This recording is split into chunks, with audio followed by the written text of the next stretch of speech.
Anthony Lewis. Here. Robert Tillman. Here. Joseph Serrano. Here. Barry Wilkins. Here.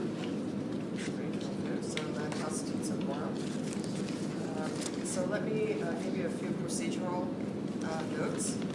First of all, the meeting is being webcast today, so you all know. We have to be on our best behavior. And I also want to acknowledge and thank the new school for allowing us to use this facility. We've been here once before, a few years ago, and it was a pleasure. I remember we had a tour of the building across the street. I think there's a studio being run there, so maybe if we have time, we can do that again. That'd be wonderful. And thank you for the weather, because we've been suffering up in the Northern California with nothing but rain and freezing cold. So we're really grateful for the San Diego weather. And then, here's how we're going to vote today, just the procedure for voting. All motions and seconds will be repeated for the record, and votes on all motions will be taken by roll call. So we're going to be keeping our secretary very, very busy today, and everybody on their toes. So our very first item then is we're going to receive an update from the Department of Consumer Affairs. Sorry, hold on. One moment. Oh. I'm sorry. I have a new. Which I need. Yes. Let me do this. I'm going to introduce the new LATC member who is with us today, John Brzezinski. Welcome, John. Thank you. Thanks for coming. And where do you come from? Here in San Diego. Oh, that was not really difficult. Want to come up to where it's cold and rainy? Sure. We can hold a meeting up there anytime, but we're really grateful to be here and welcome. Okay. So now, let me introduce to you Dan Grafilo, hope I said that right. He's the Director of the Department of Consumer Affairs, and he's going to give us an update on the DCA. Welcome. Thank you. Dean, did I say Dan? I meant Dean. No problem. You don't answer to anything.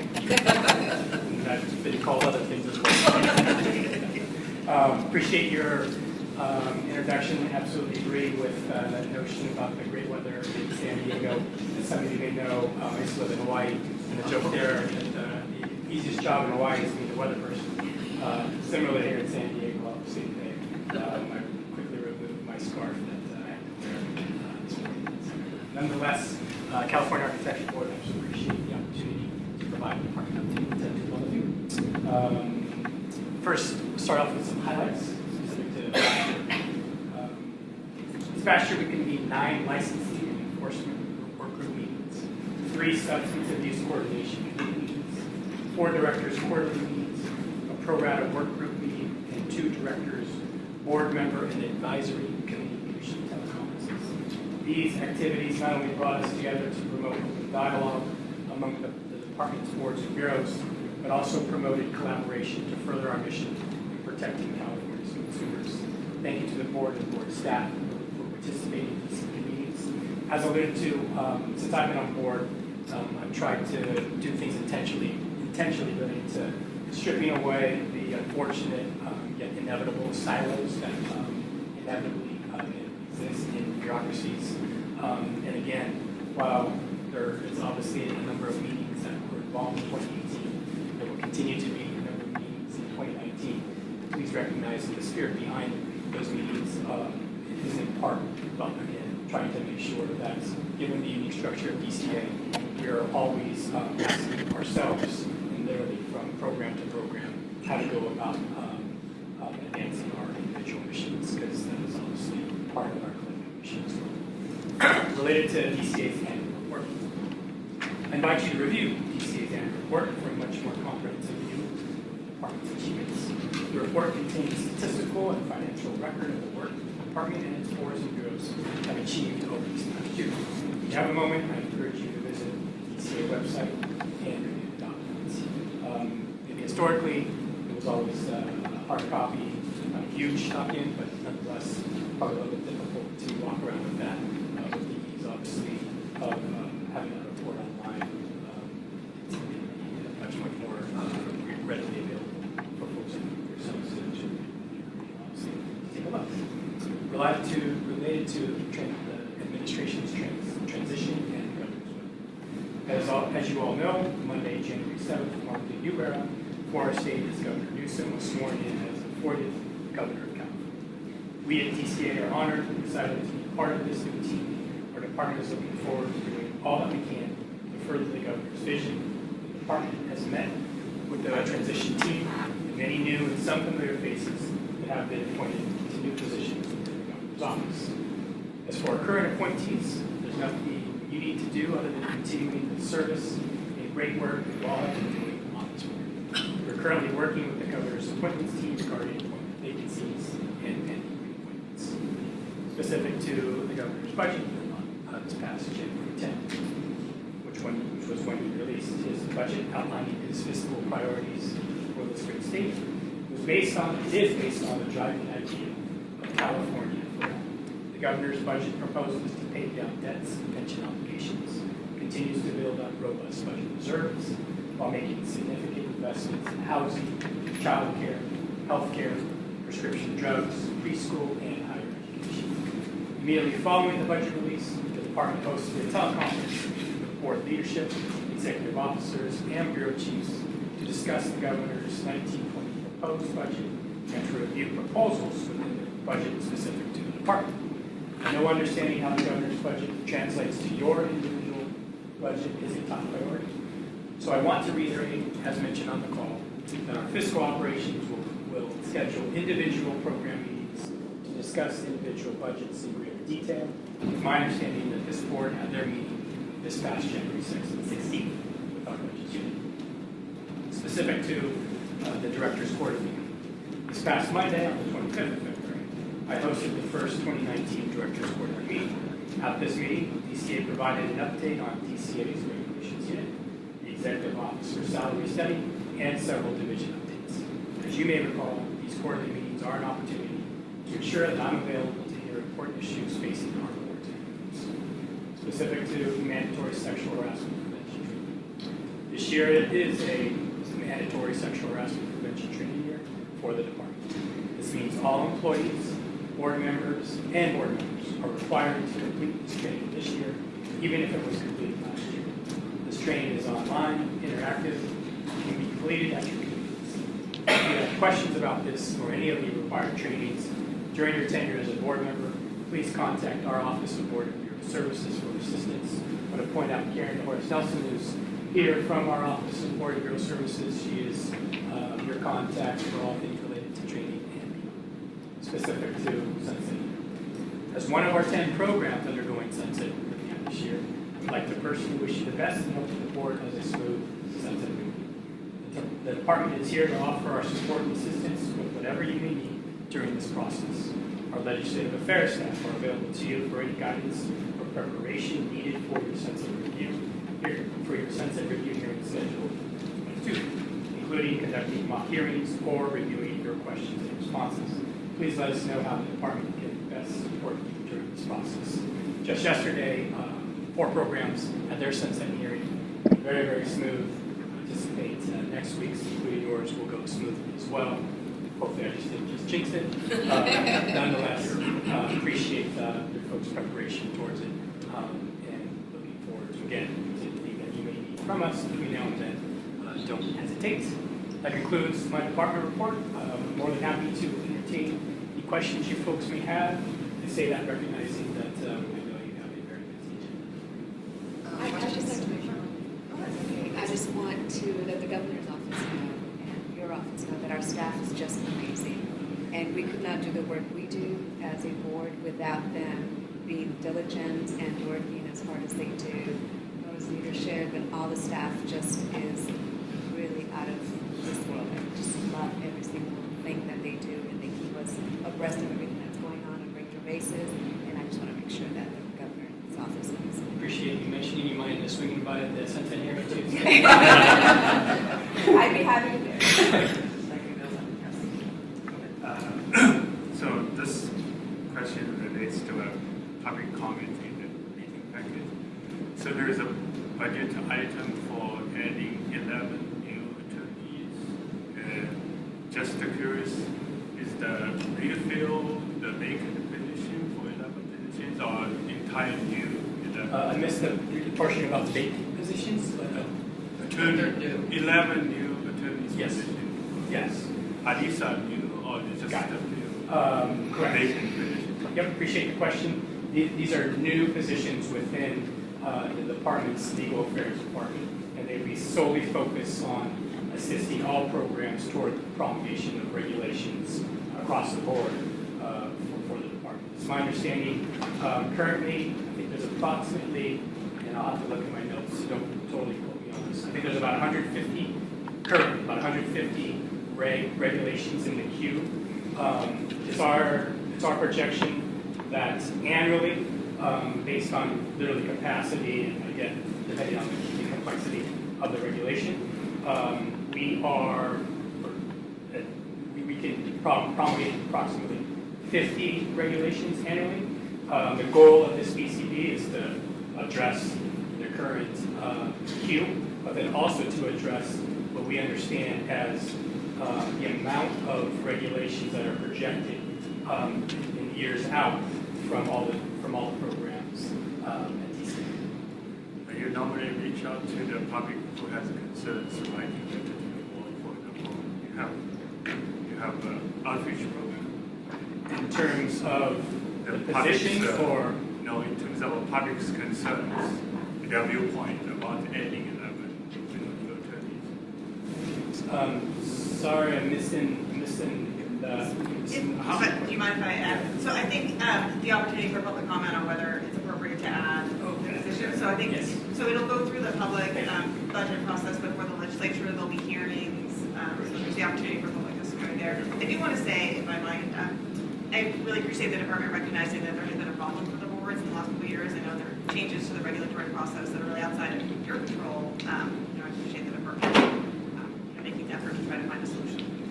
Thank you for mentioning it. Now that I completely understand your question, as Ms. Donegal was mentioning, this is purely a proposal at this point.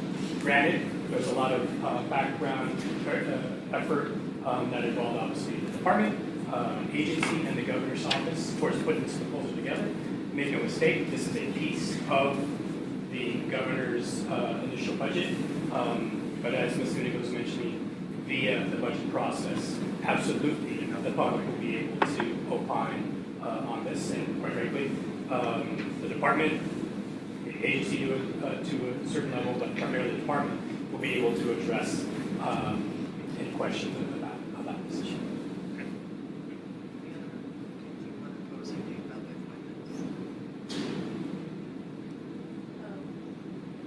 Okay.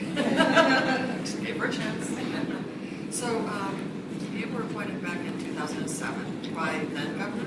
So to be clear, 17. Yes. Sorry. Yes. I By then, get my Governor decades Brown. mixed up. So you were appointed by Governor Brown, and do you plan to stay with that? So, no, appreciate the question. I'm interested in, continuing. My understanding is, as you could imagine, in fact, I think I saw an article just this morning in terms of how the governor's current appointments are shaping literally his vision for the state. And the point in that is that there are some initial appointments that the governor is getting to first. We're not high priority. Understood. Any other questions? Dean? Okay, well, thank you so much for presenting to us the new and updated version of DCA. Really appreciate it. Okay, thank you. Thank you. You going back to the freezing weather? So, You're welcome to hang out with us today. Hang ten. Okay, moving right along. At this time, I'd like to ask if the public has any comments on items not on the agenda. Now is the time to present. Yes, please. Should we come up here? Yeah, please. Thank you.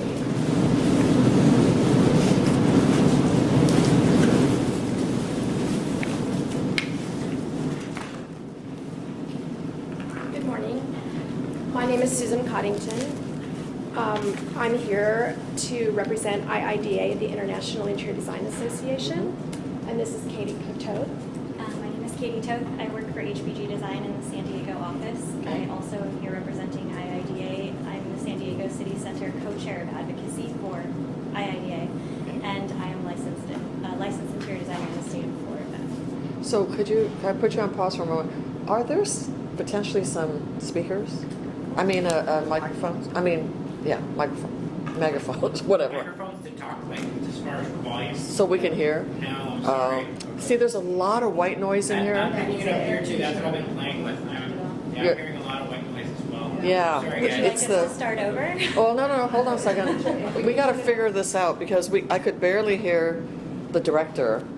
And I didn't want to say anything. I thought maybe he had a soft voice, but now you guys are talking and I can't hear you either. Maybe we can turn off the air conditioning for now? Is that possible? Yeah, that's what's on. Yeah, it's a very loud white noise, but anyway, I just want to make sure we hear you and not pretend that we hear you. Yeah, maybe it's my hearing. It's not just you, It's a possibility. Ah, very funny. That's right. Pasquale thinks it's my hearing. I just said it's a possibility. Oh, I hear something. Excellent. Yay! Member of the public. Excellent. Oh, thank you so much. So it just came with the, all right. Now, I don't know what that's going to do to your, Can we test that? please, Test. 1, 2, 3. Let's get out a little echo 1, to 2, it, 3, test. but it's not gonna ruin it. should we turn off the, your speaker? If we turn that off, I'm afraid that's what I'm gathering audio from, yeah, so. Okay, got it. Yeah, we may not have the best audio on this one, but we can hear everybody, that's. Okay, cool. So And I can please. speak louder. So Thank you. Anyway, I think you got our names. Again, mine's Susan Coddington and Katie Toad. I am also an owner of a commercial interior design firm in Los Angeles since 1988, 30 years old now, and I focus on commercial interior design. As we mentioned, we are representing IIDA here from our positions as co-VP of Advocacy and Advocacy Cities Center Rep. So I wanted to just say that we are very pleased that last month CCIDC, I believe, did a presentation with regard to some updates on launching the commercial interior design designation. And so we're here to follow up on that. We were unable to attend that board meeting due to just scheduling issues, but we are very encouraged by that meeting, and we understand that it was discussed that there might be a working meeting coming up in the future, and we, IIDA, would like to be a part of that working session. So really today, my primary emphasis is on our desire to work together towards understanding the role of the commercial interior designer in the built environment. And as you know, there's been some frustrations with the current situation with the CID stamp not uniformly being accepted at building departments throughout the state of California. So we want to continue that conversation with you and try to work through some of the roadblocks and hurdles that have been faced so that we all understand what could be done in the coming years to potentially clear up any misunderstandings of what we're trying to accomplish. Any questions or comments? I have a quick question. Is this something that the building officials group might also want to join in, or do you want to have it first without them? Well, absolutely. I think there's been some outreach. Part of the certification for the commercial designation, this new option that has been launched, has been coordinated with the International Code Council. There's 5 classes that have been offered and designated as qualifying continued education specifically for the commercial designation. I think there's maybe 80 people in California that have completed that successfully. I, as well, have recently completed that process. So there has been interaction with the building departments in that regard, but I don't believe too much progress has been accomplished with individual building departments, and as it is very local jurisdictions that ultimately decide which plans they're going to accept. And again, we're just focused on the non-structural, non-seismic scope of work that interior designers are qualified to accomplish. Right, so you're thinking maybe ICBO could participate. I believe, yes, we would like it to be a consensus among everyone Right. that would be affected and that would, be helpful to our goals. So who do you see as the leader? Who's going to put this all together? Because there's discussion amongst the groups. Do you see CAB CAB being the organizer, or? We would, I believe, encourage that, and we understand that it's really the architectural industry that may not fully understand what we're wanting to accomplish for commercial interior designers, and those of us that are in the commercial design sector are practicing many times within architecture firms as well. My firm is independent, and I have been practicing for 30 years, but I have employed architects as needed for the purpose of stamping and reviewing drawings and taking responsibility as needed. But many of the projects are tenant improvement oriented and are really not of interest to most architects that I've employed. So I have found that to be just an issue that needs to be further understood. And again, we are only focused on the scope of work that we're qualified to work with. So Laura, based on that request, is that something that you feel that you and your staff could? Yeah, we can certainly organize a meeting, and get discussion started, so Right. I'll follow up with you afterwards and get your contact information, and then Okay. we'll be in touch. And again, CCIDC is our entity at this time that is, in the position of granting the different certifications for interior designers. So we would like them to also be part of this conversation. Sure, Barry? I think it'd be good too if we could getting into that meeting, if we organize enough to understand what are your concerns. I know we talked about it a little bit, I think, in the last meeting about potential fire corridors, things like that. And if we could see where are the problems that you're having Okay. as we go into that meeting, so that we can also address those and take a look at our stuff, Right. how we see it. Okay. We would like to have those, previous conversations with you offline, or however it works best for us to submit our specific issues Yeah, I think for. it's good for meeting that Right. Right. We agree, and we would be happy. I think just today we'd like to emphasize our desire to do that with you and to find the protocol that needs to be followed to make that happen. Great. So- Well, thank you for. Okay, thank you. Oh, I'm Yes. sorry, Pasquale. Yeah, just, so, just to be clear, I think I heard you say that what you're advocating is the acceptance of your certification, which you already have the framework for having that. Yes. And this non-acceptance, if you will, is that coming from the building officials, or is it coming from as an embracement of the architecture community? From the building officials, because when we go to the building department, that's what we face with our drawings on an inconsistent basis. There are some days that a scope of work is accepted, and on other days it is not. It's very unpredictable. So when running a design practice, it's impossible to determine ahead of time with a client which projects are going to have an issue or which are not. So that's what we're facing. It's with the building departments, the inconsistency. And I don't know why that's happening exactly, but I think it's just misunderstanding and the way that building departments operate. Since we're not registered by the state of California at this point in a way that the building officials can verify through their computer system which people are qualified and which people may not be, that's, I think, a roadblock. And that's why we're trying to find a way for the certification or the registration of interior designers to be able to be more recognized by the building departments. So if I can summarize, so it's the building officials that will send you away to get a licensed design professional certification or stamp on a set of documents? Yes, it becomes a plan check correction, yes. Okay, very good, thank you. Yes.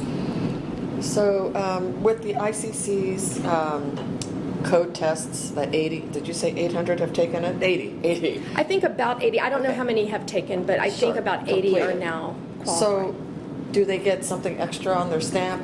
How Yes, does there that will work? be a new stamp that includes the word commercial on the stamp or on the electronic stamp. We don't foresee that that will be any different to the building departments than what we already have, which is just the CID stamp. I've had a stamp for over 20 years and it has never been accepted. So I have not been able to use this stamp, and I, though, have taken additional courses to get this new designation. I have not yet used the new stamp, so I can report on that at another time. But Now, this you may not be able to answer. I'm just curious, what's the relationship in terms of professional relationship between the ICC and ICBO? How do they interact, if they do at all? well, I believe that the ICC is the council that organizes or assembles The codes? the building codes Right. under one body. Right. And I know that they offer the education and the ability to have industry support through the ICC. So it is my understanding that they are qualified to issue these courses that are using the building codes as the basis for the courses. Okay, but they don't really have a direct relationship. Does anybody else know? I don't think so, but Oh. I don't know. Maybe Mark. ICBO, are you talking, is that like the Uniform Plumbing Code? Are you talking about the authors of that? No, I'm talking about the building Oh, officials. Calvo. Yeah, Calbo, I'm sorry. Sorry, Yeah. Okay, Calbo. Sorry. Wrong acronym. I don't think that there is a direct relationship between Calbo and ICCC. I Okay, just believe that curious. is that your understanding? I don't actually know. For the Right. record, thank you, Mark Christian with AI California. Calvo, the California Right. Building Officials, has a good relationship with ICC. At least in California, the ICC community in California and the California Building Officials, fantastic working relationship. Okay, so therefore, Right. it seems to me that somehow that linkage can be made and, Right, because I think this is something, if everyone is working together and understands each other more accurately, I believe we can make some progress with this issue. right, great. So, I'm trying to connect the dots, just Right, trying. exactly. Okay. And again, that's why we're here today, is to make that desire known to you that we would like to launch those conversations in a more effective way, and we're happy to get started on that. Okay, well, thank you for pushing and Thanks. keeping You're it welcome. going. Don't give up. Okay. Any other Thank comments? you Okay, so much. thank you very much. All right, so do I need to mention that we're not going to merge with some, but it's already says. Yes, Mary. Who? Do you want to review it? Oh, yes, I'm sorry. I wrote it down and then I ignored my own notes. So Barry, yes, please. Yeah, I had an item come up from a good friend, past mentor, if you will, who is retiring from architecture. And after at least 50 years, might know George Kenyon, he's actually one of the recipients of our Octavius Morgan? Oh, yeah. Anyway, he called me and he wants to retire his license, but he said to me, that they cost you $400 to retire your license. And or I was saying, maybe it's only $300. But he said, why do I have the money to retire my license? And I couldn't answer him. And so I guess the question is that common? What in licensing, that when someone who I believe has a good record, he hasn't practiced, he probably, I think George is in his mid to late 80s, probably hasn't practiced in 10 years, and doesn't really want to take any more of the accessibility courses or pay the thing, and so he just said, is that normal? Is there a way around it? And so I just hadn't heard of it before, so I haven't known of anyone retiring. So I guess the question is that right? Is that what we think after someone's had good service, we're going to charge them to leave? So, Tara, a question for you. Because this is not on the agenda, is this something we can just discuss? Or it could be on No. another agenda. I was just thinking. Can Okay. I just discuss it? We cannot. This particular individual could contact board staff and figure out the situation. Generally speaking, I can tell you that other boards have the retired licensure. I don't know all the ins and outs of that, but I believe that if you want the specific classification of retired, that's different than canceled. Oh. Canceled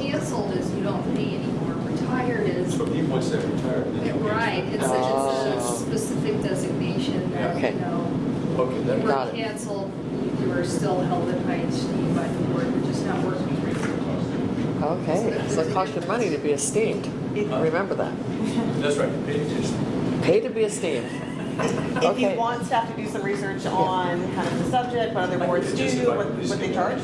That would be great. Yeah, if Yeah. it was just canceled, because I was, years ago as a general operator, I had staff here, but I don't remember being in the agencies.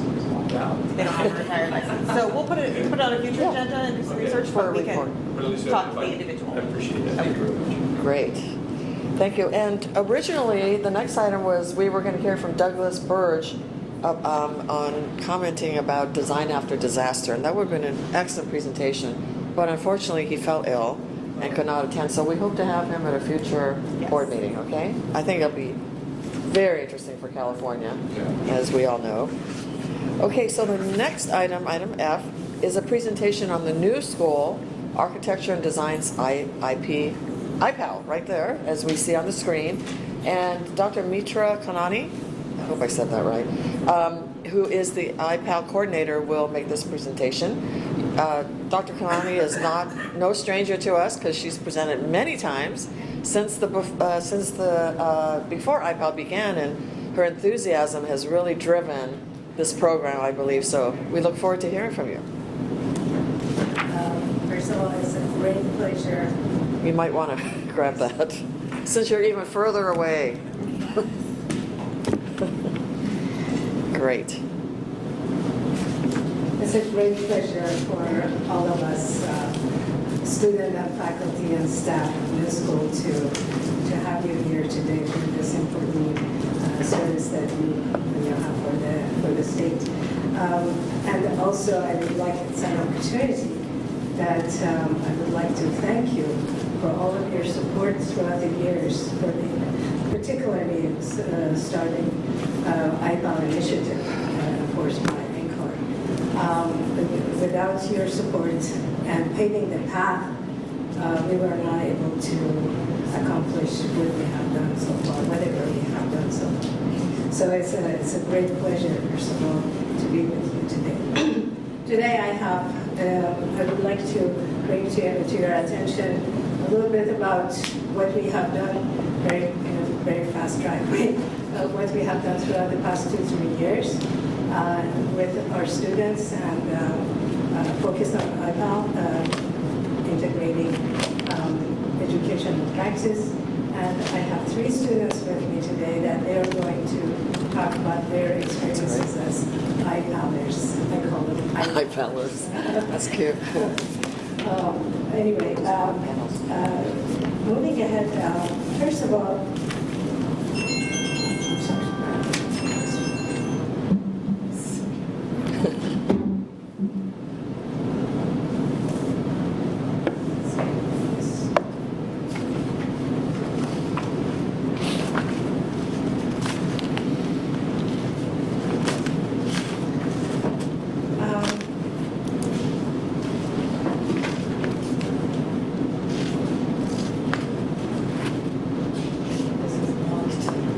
Uh-oh. Should I lock that?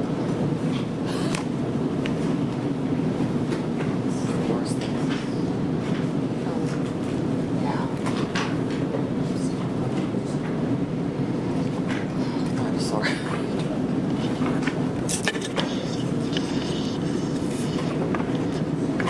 There we go. House to our schoolhouse. That's cute.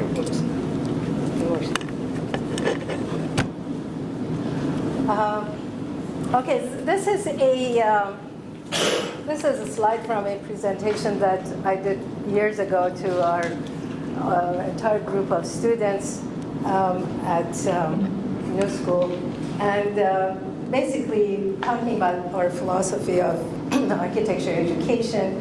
And this was at the time that I had come across the book From Bauhaus to Our House. A lot of New School, I'm not sure how much you know about the history of New School. It was founded almost 40 years ago by a local practitioner and educator of one of the one of the colleges of San Diego. And his name was Richard Welsh. He was a visionary and he knew about the future trend of architecture education and practice. We were fortunate that he founded this school 40 years ago in San Diego. That still is one of the most instrumental programs of architecture in Southern California, and from I should say Cal Poly down. The philosophy that Bauhaus was carrying was pretty much brought into the education of New School, in addition to a system of learning by doing, the Dewey system of learning by doing. And so his vision was to get engaged, make sure that students are engaged in practice throughout their education. And this has happened throughout all these years. When we started, so basically it was a mission that is promoting the culture of professional practice, and it's a practitioner-based model of learning focused on problem solving, experiential learning, and process-based design. Pretty much our education of future architects revolve around this main mission.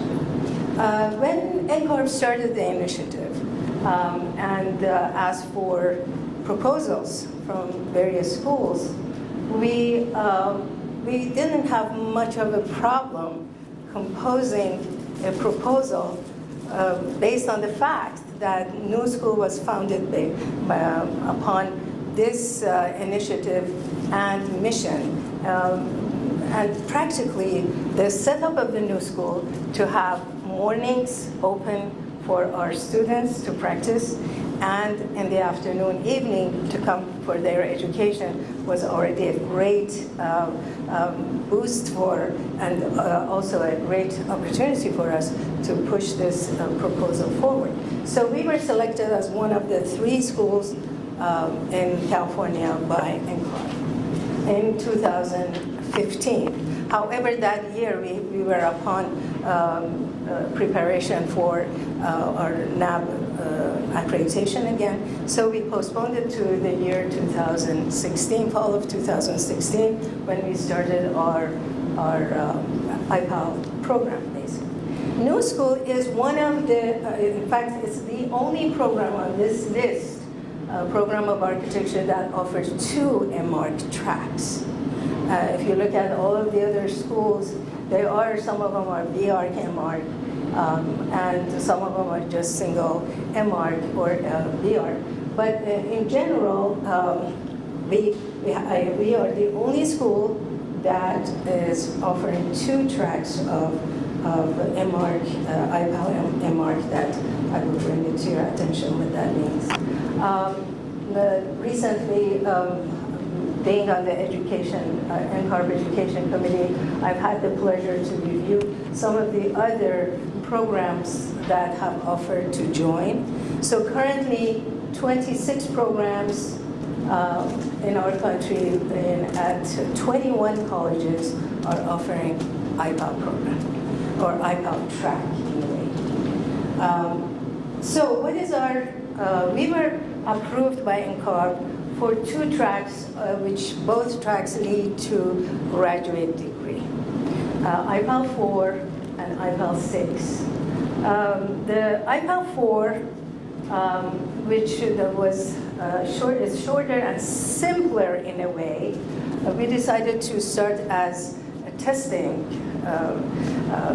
program for us for start of the IPAL. We started IPAL in 2016, fall of 2016. We are working this year for the next year to fully start the IPAL 6 as well, which I'm going to explain about both of these programs, or tracks, I should say.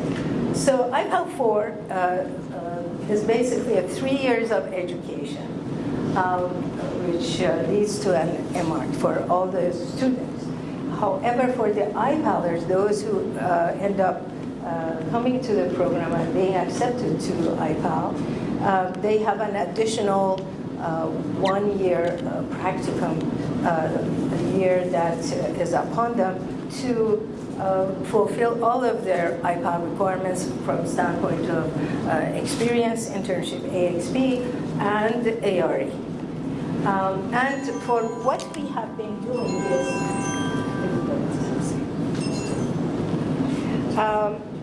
so what we have been doing this year is to create an integrated path for also joining those who are in their practical year to also receive an MCM Master of Construction Management, which is an optional.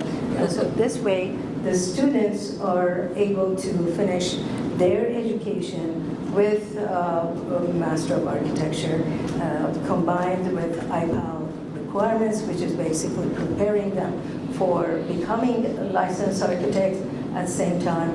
In addition, if they choose, in their practical year, they can join the one-year Master of Construction Management, this is new, and we are going to accept students for next year in this program.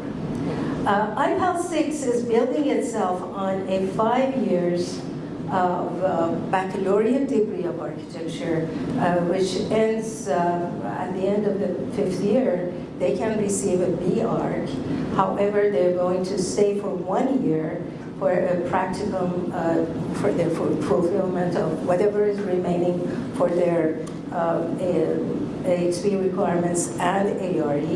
And again, at the same time, this year we are creating this MCM, integrated MCM in their practicum year.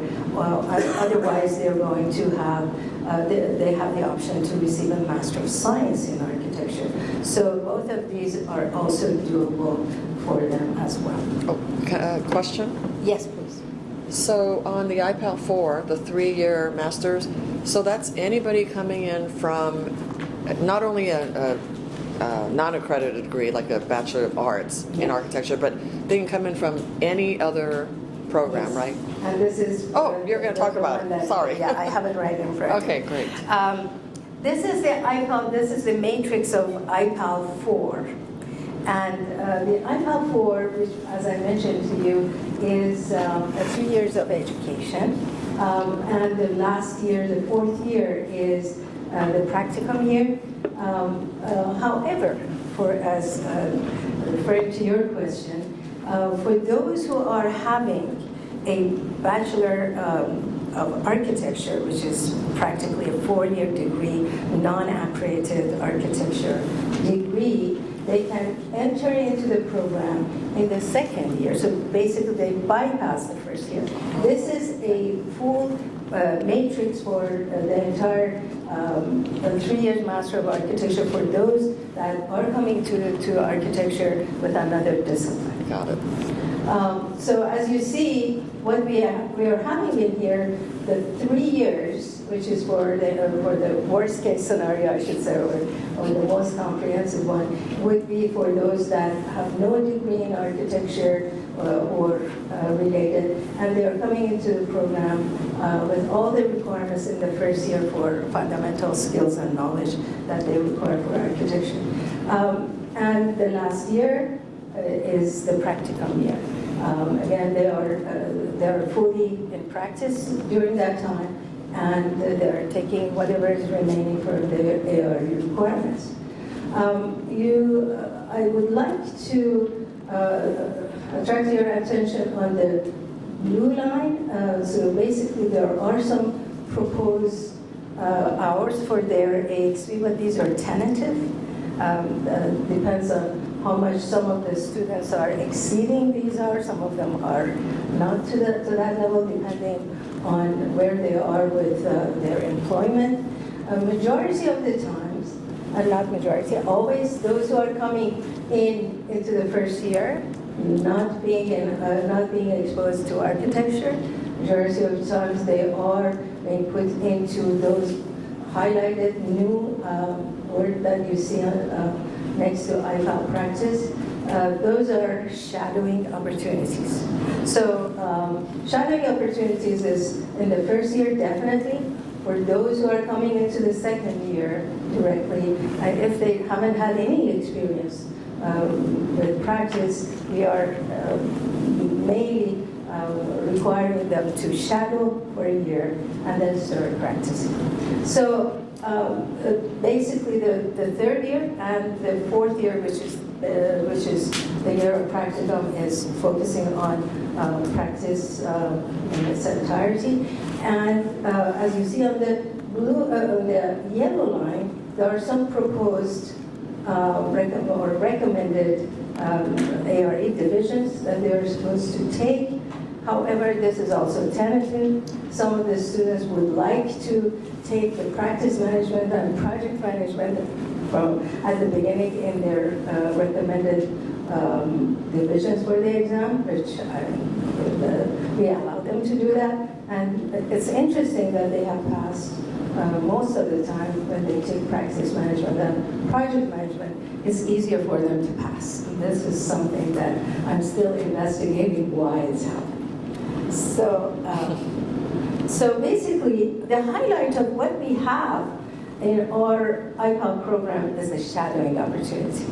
Shadowing opportunity is happening with a consortium of firms that at least we have 15 firms on the list that they are providing these opportunities for us. The shadowing has been extremely helpful for our students in their getting exposed to the nuances of practice. And it's very interesting that majority of the time, these shadowing opportunities transform to internship opportunities. And I have a student here that will talk about that. That she has been very successful in that. So basically, what is happening? This chart shows the relationship of IPAL 4 and IPAL 6, which, as I mentioned, we're hopeful to start next year, our IPAL 6, which bases itself on the baccalaureate degree of architecture. The left side is showing the IPAL 4, first year, second year, third year. As I mentioned, those who are having a baccalaureate degree of architecture, they start in the second year and move. And obviously, you can see that it's a very fast-track education. And I have to say, IPAL is not for everyone.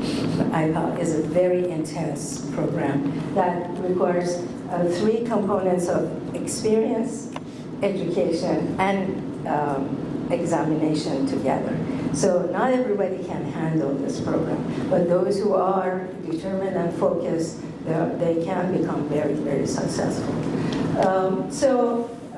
The relationship with the IPAL 6 is that IPAL 6 starts from the undergraduate degree program, the requirements from first year all the way. We are recommending that majority of those who would like to get into the program to be from third year on. So, and also this can base itself, which we are working in that direction, to combine that with associate degree with community colleges, so a version of 2+2+2, mainly 2 years of associate degree that is from different local community colleges or beyond local, and then all the way to the end of the 4th year. We've had 2 students that during this past 2 years, they have joined from at the end of their 4th year, they segued into the IPAL 4, they came into their master's degree of architecture, and one of them is graduating this year with a master's degree. So he started with a community college associate degree, came all the way to the 4th year, segued into the 2nd year of IPAL 4, and now he's graduating. In fact, he's even bypassing his practicum year. So what it means is that some of the students who are determined and very focused and working hard towards this goal, they can even bypass the practicum year. So they can make that shorter. In general, we've had so far 3 cohorts of IPAL students starting in the fall of 2016. Currently, we have 37 students in this track between the three cohorts. 12 females, 25 male, and 18 of them are 4+3, meaning that they came from another degree and they are determined to become licensed architect. 17 of them are 4+2, means that when they came into the program, they already had a baccalaureate degree of architecture. So 3 of these students are detaching from our IPAL track, and upon their graduation, they are joining military or Navy architecture division. And so they are going to separate from us from our practicum year IPAL, and they are fulfilling all that requirement based on the Navy requirement. I'm sure you know that they also have requirements for licensure, and they run their own, sort of like their own IPAL program. So we have 4 in their practicum year currently this year that they're only working on their AXP requirements and ARE. We have between the cohort 1 and 2, all of them are engaged in practice. And only the cohort 3, which they started this year, and one of them is also, among them, is also engaged in practice. The rest of them are shadows. One student has fulfilled all of the AXP requirements and all of his ARE requirements, and he's here. He's going to talk with you about his experiences. And 3 students are planning to fulfill all their AXP requirements this year upon their graduating from their education requirements, which means that they are planning, they are fully planned for bypassing the practicum year. And it means that they are accumulating enough AXP hours, and they are taking their exams such that upon graduation with their education, they are fully graduated with IPAL as well. So basically, this is a tally that just shows the hours that they have accumulated. This is, unfortunately, it's not accurate, because the students that are reporting about their hours, they have always 6 months, they're 6 months behind. So, and I'm not taking their hours and documenting here until they have documented with NCAR. So this is behind, but one of them is accurate, the one that definitely is Nate, and he's here, he's going to talk about it with you.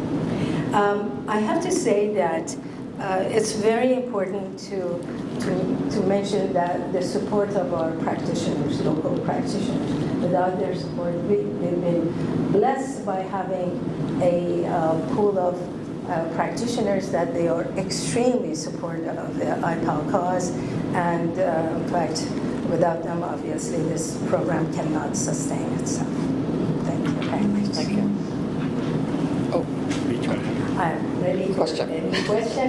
However, if you allow me, I don't know, Tian, would you like to hold off on the question, or after students are presented? Maybe more relates to you. Just yes.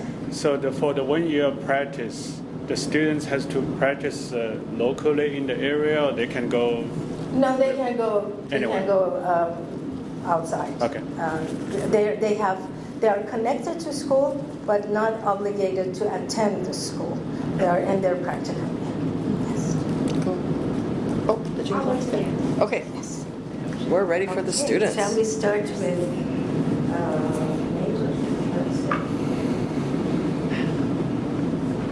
Exciting.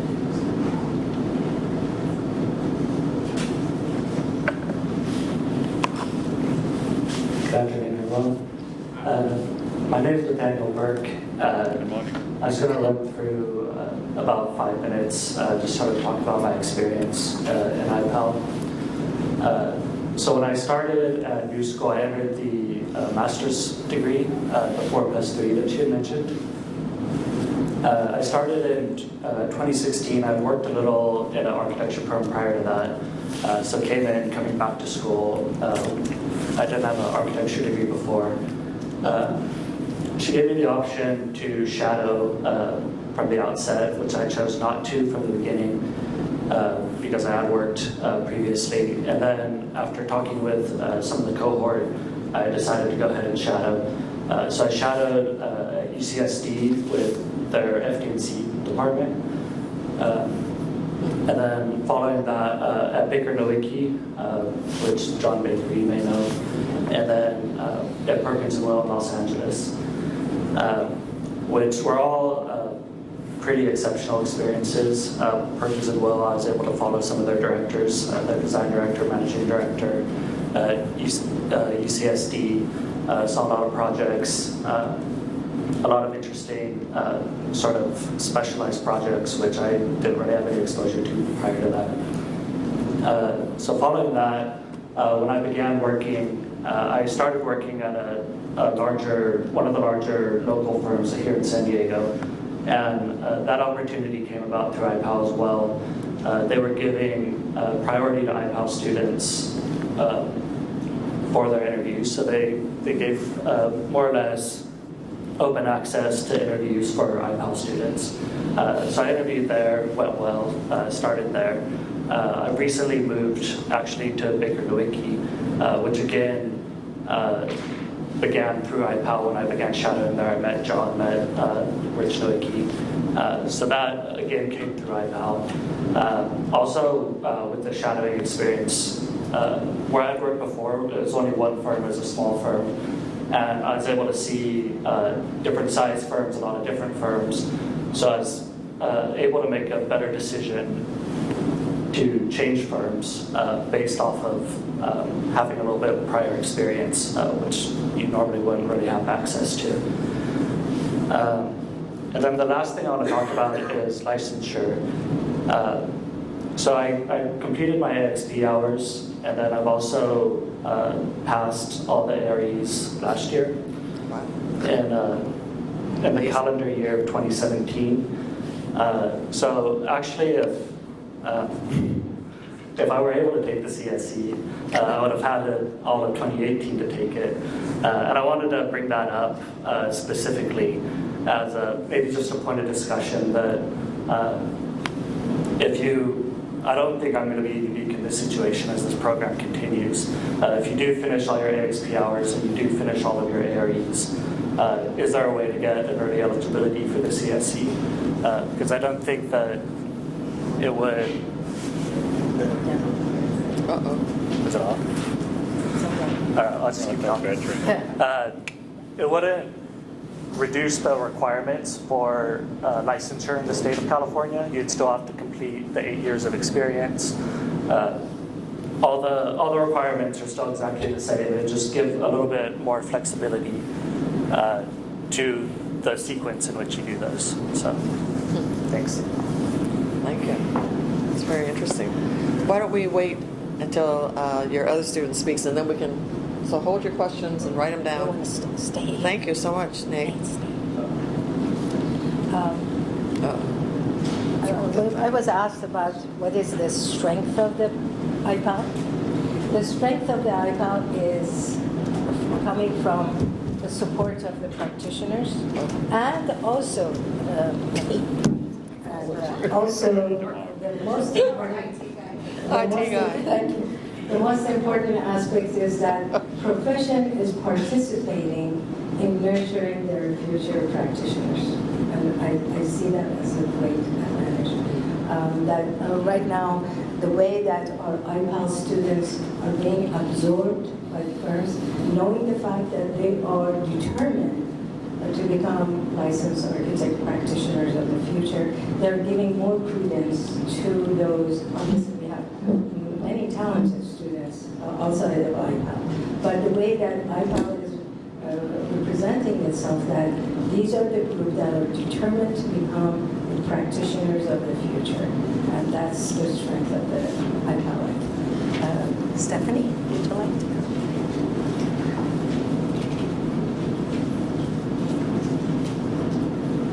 Hi, good morning. My name is Stephanie Gussman. I'll go ahead and give sort of an overview of what I've experienced in the IPAL program. So I came in with a business degree background and 2 years of experience with interior design. I was probably one of the only students that started shadowing at a firm and never left. I started off with Baker Nowicki, and I started off in one. You can see why I didn't leave, right?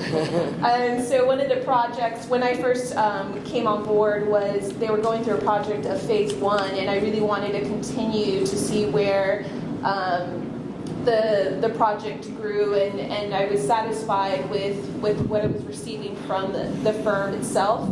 And so after shadowing for 2 more quarters, I then was able to become an intern. And then, so now it's been going on about I started the first year I was coming to school, so it's about 3 years now. And I believe I'm going to go ahead and transfer into the full-time position once I do graduate in June, hopefully. But the main sort of points I wanted to make with IPAL was the efficiency. The experience that I've had is it really gives you context to the practice, right, mixed with the education, and essentially makes you practice those skills where you're making fast decisions, not only for schoolwork, but also in the organizational standpoint, and how the practice organization is made up of. You start to see things that you yourself only imagine in the classroom, but once you're actually in the field and working side by side with the team, you're able to really put what they say in the classroom into true life. Another thing it's really offered me is a focused plan. Usually, you sort of see yourself, okay, I'm going to graduate here, I'm going to take the test here and at this time, but this really sets a foundation and a platform for you to be able to really see a timeline. And I really have a timeline created in Google Docs where I actually monitor when I'm going to take my test, where my hours are at. I'm about 1,600 hours in my ARE hours.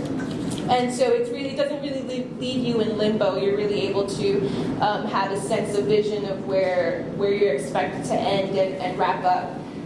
So basically, it's just real life, real time training that really sets everything else into motion. Thank you.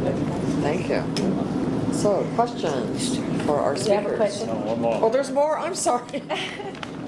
Sorry about that. One more. One more. Marvin.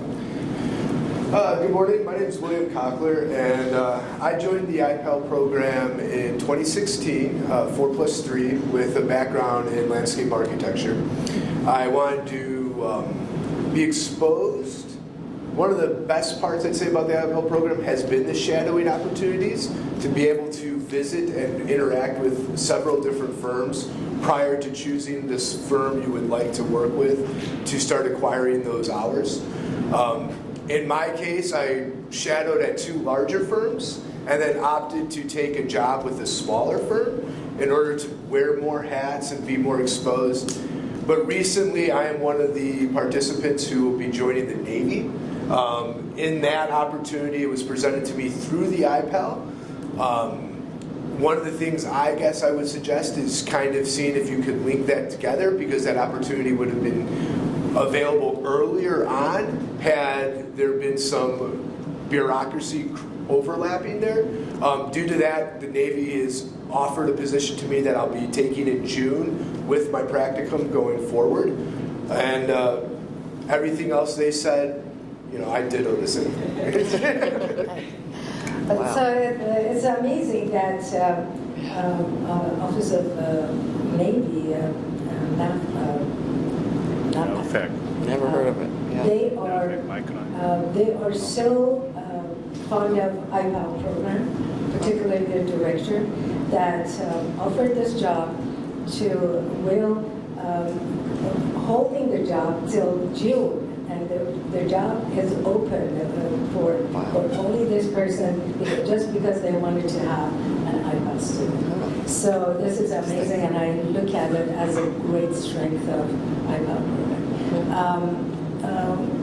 In general, one last thing that I would like to bring to your attention is shadowing, which is a great strength of the program, and I see that as a as a unique aspect of our IPAL program. Not all the other, some of the other schools are starting to adopt shadowing opportunities for their students. However, we have done it from the very beginning of our launching our IPAL program. And it's an opportunity which is unit-based. So students are getting 4 hours exposure per week in a firm, which I usually switch them from one firm to another, from one quarter to another. And this is only unit-based, and they're not getting paid for that. Until they get hired as an intern, that's the one that usually they have to get paid based on NCARB requirements. So we are hopeful, as I mentioned to you, all of our students outside of the last cohort, they are engaged in practice. The economy has been very cooperative with this. I'm still in dialogue with NCARB as to how we can start a procedure within IPAL that in the case the economy goes down, we can still have the benefit of students having some sort of internship opportunities without basically getting paid, or other avenues that we're still working on. Any question? I'd be more than happy to answer. Okay, questions? Okay, Yes. Barry? We'll go around, we'll go this way, okay? All right, so you start. What? No, go. So about what percentage of your student body is opted to go to Of course, it's percentage is hard to say. We have about more than 500 students. There are 540 total students in the school. 180 of those are either in instruction management or design. So about 300? So we're around 300. And students in architecture, so it's about 1%. It's hard for me to respond to percentage. However, I have to mention to you that it's a voluntary decision, of course, but when they decide to join IPAL, we select them. So we select them based on their portfolio, based on their letter of intent, why they would like to become IPAL, and some of the new psychology that we have developed, what kind of person is appropriate for IPAL, because we are seeing that not every excellent student is a good candidate for IPAL. That person has to be multitask individual to be able to cope with the rigor of having 3 E's at the same time on his or her plate, meaning education, experience, and examination. And this is something that can be overwhelming. In the first cohort of students, we had our best student with 4.0 GPA that he applied, and we invited him to join. And he, after a quarter, he came back and said, "Sorry, I don't think I'm a good fit for IPAL." So, not every good designer also is a good candidate for IPAL. But we have 37, so looking at percentage, based on the figure that Marvin just mentioned, we have 37 students from in this program. Okay. Thank you so much for your presentation. Thank you to the students for sharing your stories. Appreciate that. But I wanted to get into the weeds of the entire program, if you don't mind. I understand that you have 540 students, which is great. And can you tell me, you know my percentages, how many of those are international students versus United States? Yes, we are having a high percentage of our students as international students. In IPAL program, none of them are.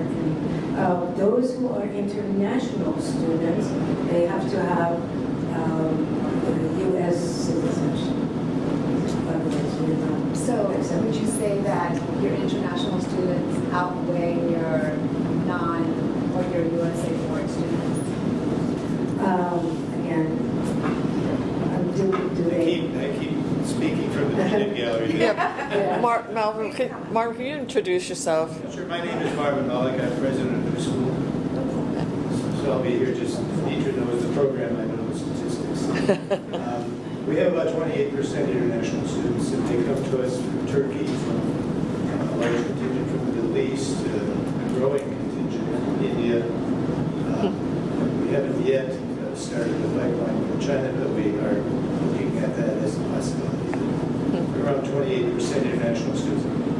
But of course, this is California because, in California we have international students who go to community college for 2 years, and they come to us having been through American education for 2 years. And so how do you count them? Are they international? Are they local? Their parents, in many cases, are from the U.S. And so we could, or the ones who cross the international border every day from Mexico. I mean, they're Mexican citizens, but they come, hitch the trolley. We have to remind ourselves we're 12 miles away from the international border, and they just cross the border every day. So we have quite a mixture here. I have one more question that you might have the answer to. Can you give me the ethnic demographic of the USA-born students that are attending your program? The ethnic demographic. Right. Yeah, we're about 27% Mexican American, about 27%. Very small percentage African American, maybe more like around 4%, 3%, something in that category. Asian American, again, very small, something around 5%. And we have a lot that I don't know percentages. So when you start to add up all the minorities along with all the international students, we are majority minority. Yeah. My concern is that the international students are more likely going to leave, especially under this administration. It's very hard for them to stay. But the reason I'm asking these questions is that I have to do a better job in getting to the ethnic groups that are not going into the programs, that I do a better job in getting the information out to them. So obviously we're not doing a good job with the Black community or with the Asian community. So we have to do a better job in getting that information out to that specific community. So those are the reasons for my questions. Well, and so do we. I mean, American education has done a miserable job with regard to African American attendance, reaching out into those populations. We have to do better. That's one that stands out. Right. We have to do better to get ourselves identified as a destination for Asian students, as a destination profession, or as a destination school. But it's a very different problem from the African American So challenge. we need to do a better job, and that's the reason for my. Right, But I I agree. appreciate that you know these numbers, and I appreciate whatever you're doing to kind of engage those populations so that they can attend. And I really appreciate that you're really pushing to make it, ensuring that our American-born students are attending the program, because those students are more likely to stay in the United States and bring that wealth of knowledge to better our country. So that's my reason. One thing that's just recently happened in the U.S. Department of Education that will be very helpful with regard to the international students is that architecture is now a STEM discipline. It has not been a STEM discipline until recently. So now we're in the process of changing our SIP codes according to the Department of Education standards. Now, why is that important in the profession? It means that international students who have come here and under the previous model where we weren't STEM could only stay 1 year. Now they can stay up to 3 years. So we're going to keep that brain power here, and that'll help us a great deal. That's great. Thank you. Thank you. Thank you, Marvin. Tian, any questions? No, I'm good. All right, Pascal. Yes, several questions. A couple for you, Mitra, and then some for the students. But first of all, I'd like to ask or request that if we could receive a copy of the PowerPoint, Laura, and then have it distributed to us, that'd be terrific. Questions for you, Mitra. What aspects of the program do you feel could be improved to sustain its longevity and success? And this is a very good question, and it's a question that has been on our table. In fact, being on the education, education committee, this is something that we are also discussing at that level. But at school level, we have been, we are having this IPAL committee and also an advisory committee, which consisted of 15, now it's grown to almost 20 practitioners that are on our IPAL advisory. And we are discussing as to how we can make this connection more seamless between education and practice. Something that has prompted throughout this past couple of years is when to introduce the professional practice courses, for instance. Because this is something that we would like to make sure that in our conversation with the practitioners that are adopting our students for the internship opportunities, that they're asking for certain requirements, the certain skills. Number one, interesting that what they have asked throughout this time that I have been in communication with them regarding IPAL, they're asking for design thinkers. They would like to see that they don't want just CAD person. They would like to see that this person is able to think in design and is a good design problem solver. Also, certain skills, obviously, that they're asking, like understand, depending on firms, the 3D modeling and those kind of things. But in general, they would like to see design thinkers and critical thinkers. So we are working on all these aspects. One of the pillars of the school is basically critical thinking. And we are really focusing on how our students are becoming more and more critical thinkers and designers, in addition to practitioners. It's an ongoing, I had all that slides for you to analyze how we are doing with respect to this relationship between the 3 E's. But I eliminated from this presentation because I thought I only have 15 minutes. But I could have spoken about that in more detail.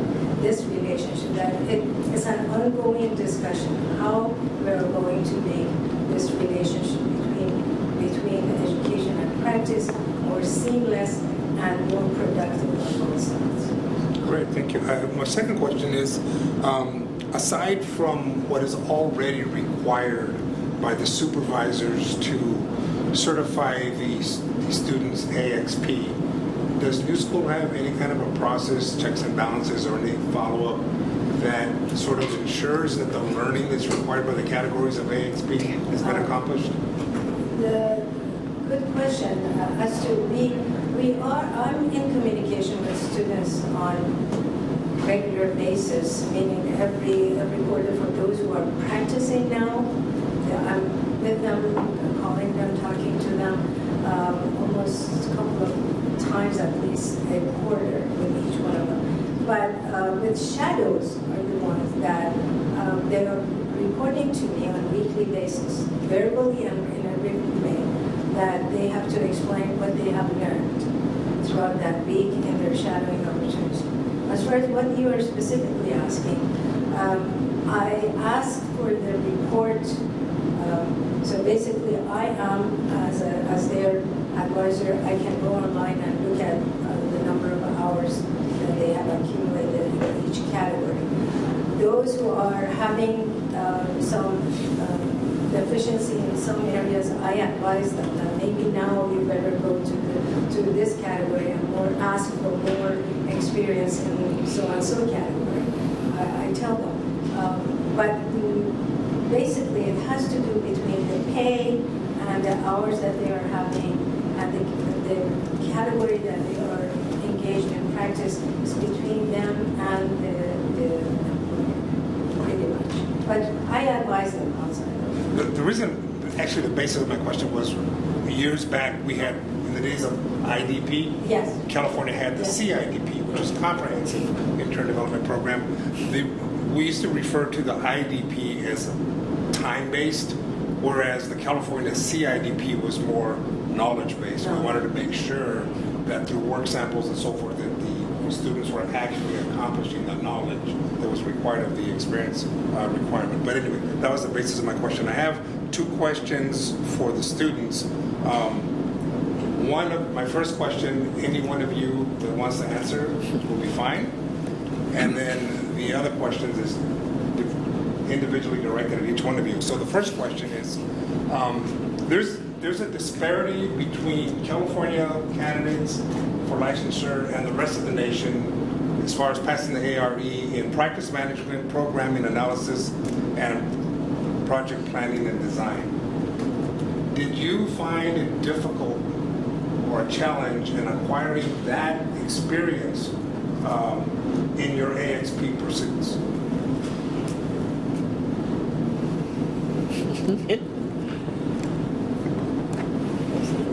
Which specific test for those? Practice management, programming and analysis, and project planning and design, which are AXP requirements, and also California students are not doing well in that area, those areas. The practice management, obviously there's not a lot of hands-on experience you get as a designer. The other two, my previous experience was at a small firm, so I was able to work on a lot of different projects and work all the way through each of those projects. So I didn't have trouble working through those as I experienced in each of the phases personally. Ironically, the practice management is the one that every student that starts taking exam is taking a majority of them, 90% of them, 9 out of 10, I should say, have passed. Good, okay. So maybe you'll bend that curve for us. My question is to each one of you, if I can hear from you specifically, is, so once you acquire your license or accomplish your license, the state of California is going to charge you with protecting the public health, safety, and welfare in the discharge of your activities or duties as an architect. Will the IPEL program or will your training to date prepare you for that? So far, I would say everything that I've learned in the shadowing of the job that I've been at, yes, it's the first question that comes to mind when I'm working on a project or being asked about a project is how can this be safe?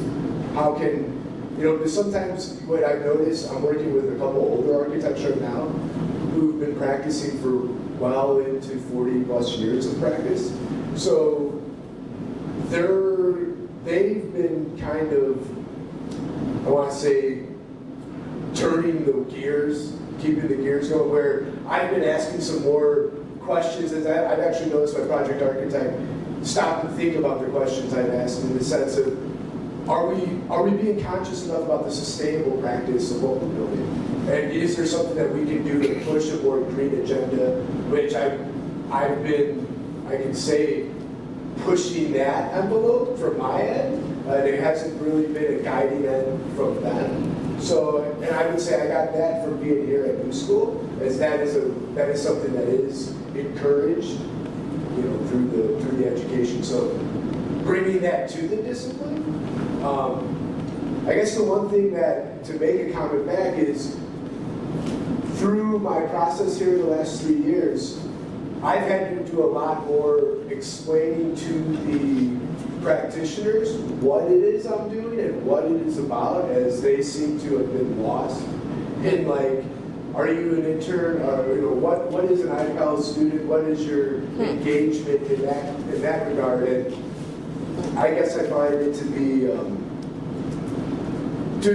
a way of opening the dialogue right from the get-go. So I would say yes. My schooling has helped me in the office by pushing that envelope. I don't know if I answered your question. Thank you. I definitely think it's case by case. I'm definitely lucky enough to have a great relationship with the owners of the firm, where they are tracking that every hours I turn in are actually things I was working on and experiencing, but also case by case in the sense that I was an industry professional before I entered the master's program. And I was going to mention when I was speaking that the IPEL program has really put a seriousness to the career, because it's no longer I'm just a student and then I'll wait and see when I become an architect when I'm done. It's really solidified what it is I'm studying and really put the pressure to make sure that everything you are doing does have an effect to the health and welfare and public safety of people. So I think IPAL really incentivizes that and really sets the tone for what it is we're trying to complete and accomplish. My thought on it is that I think what you're getting at with your question is addressing the standard of care experience of someone who's calling himself an architect. And one thing that I'd like to make sure is clear is that IPAL is in no way a backdoor to licensure. You're completing all the same requirements. In my personal case, had I not come back to school in California, I could have been licensed by now. So through just the 8 years of experience. So I don't think that the IPAL program is necessarily doing anything that's going to affect the quality of people who call themselves an architect, the quality of their work in relation to safety and welfare. Mitra, thank you for leading the charge for IPAL here in New School, and to you students, you've accomplished a great deal. You're an elite group, and you should be proud of that. Thank you. Okay, Ebony, you're next. Well, thank you again. My questions are for the students, or specifically for, I'm sorry, what's your name? William, for the name. Were you previously part of the Navy before? No, this is a civil service opportunity. So I originally met with the Navy after my shadowing, and due to some bureaucracy things, they couldn't bring out an IPAL student. There was something at that level, so staying in contact with the Navy through this entire process.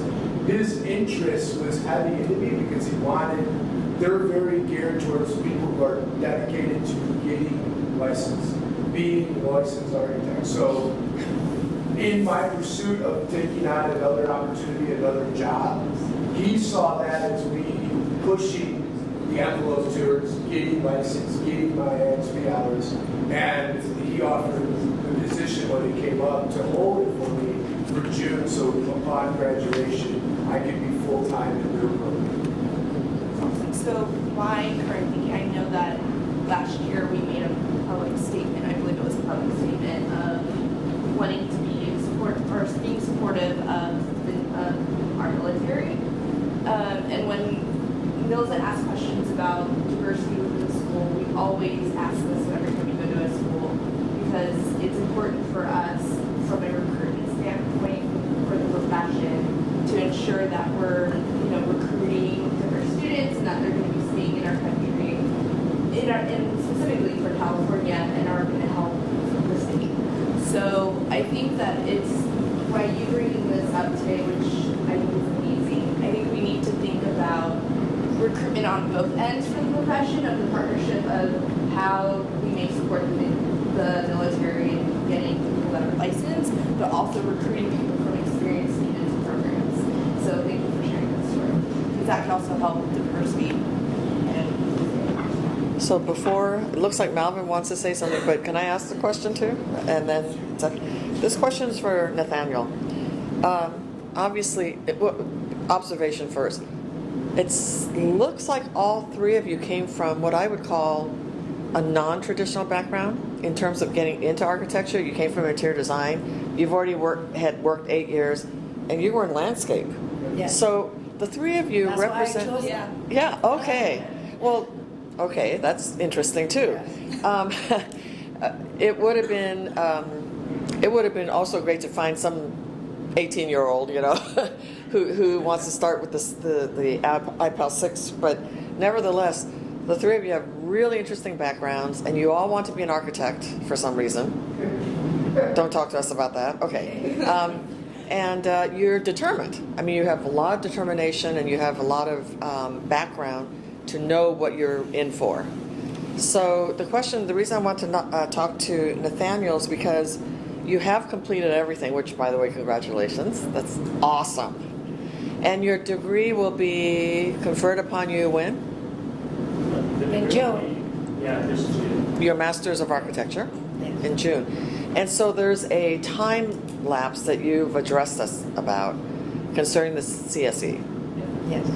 And the CSE does not allow you to take it without an accredited degree.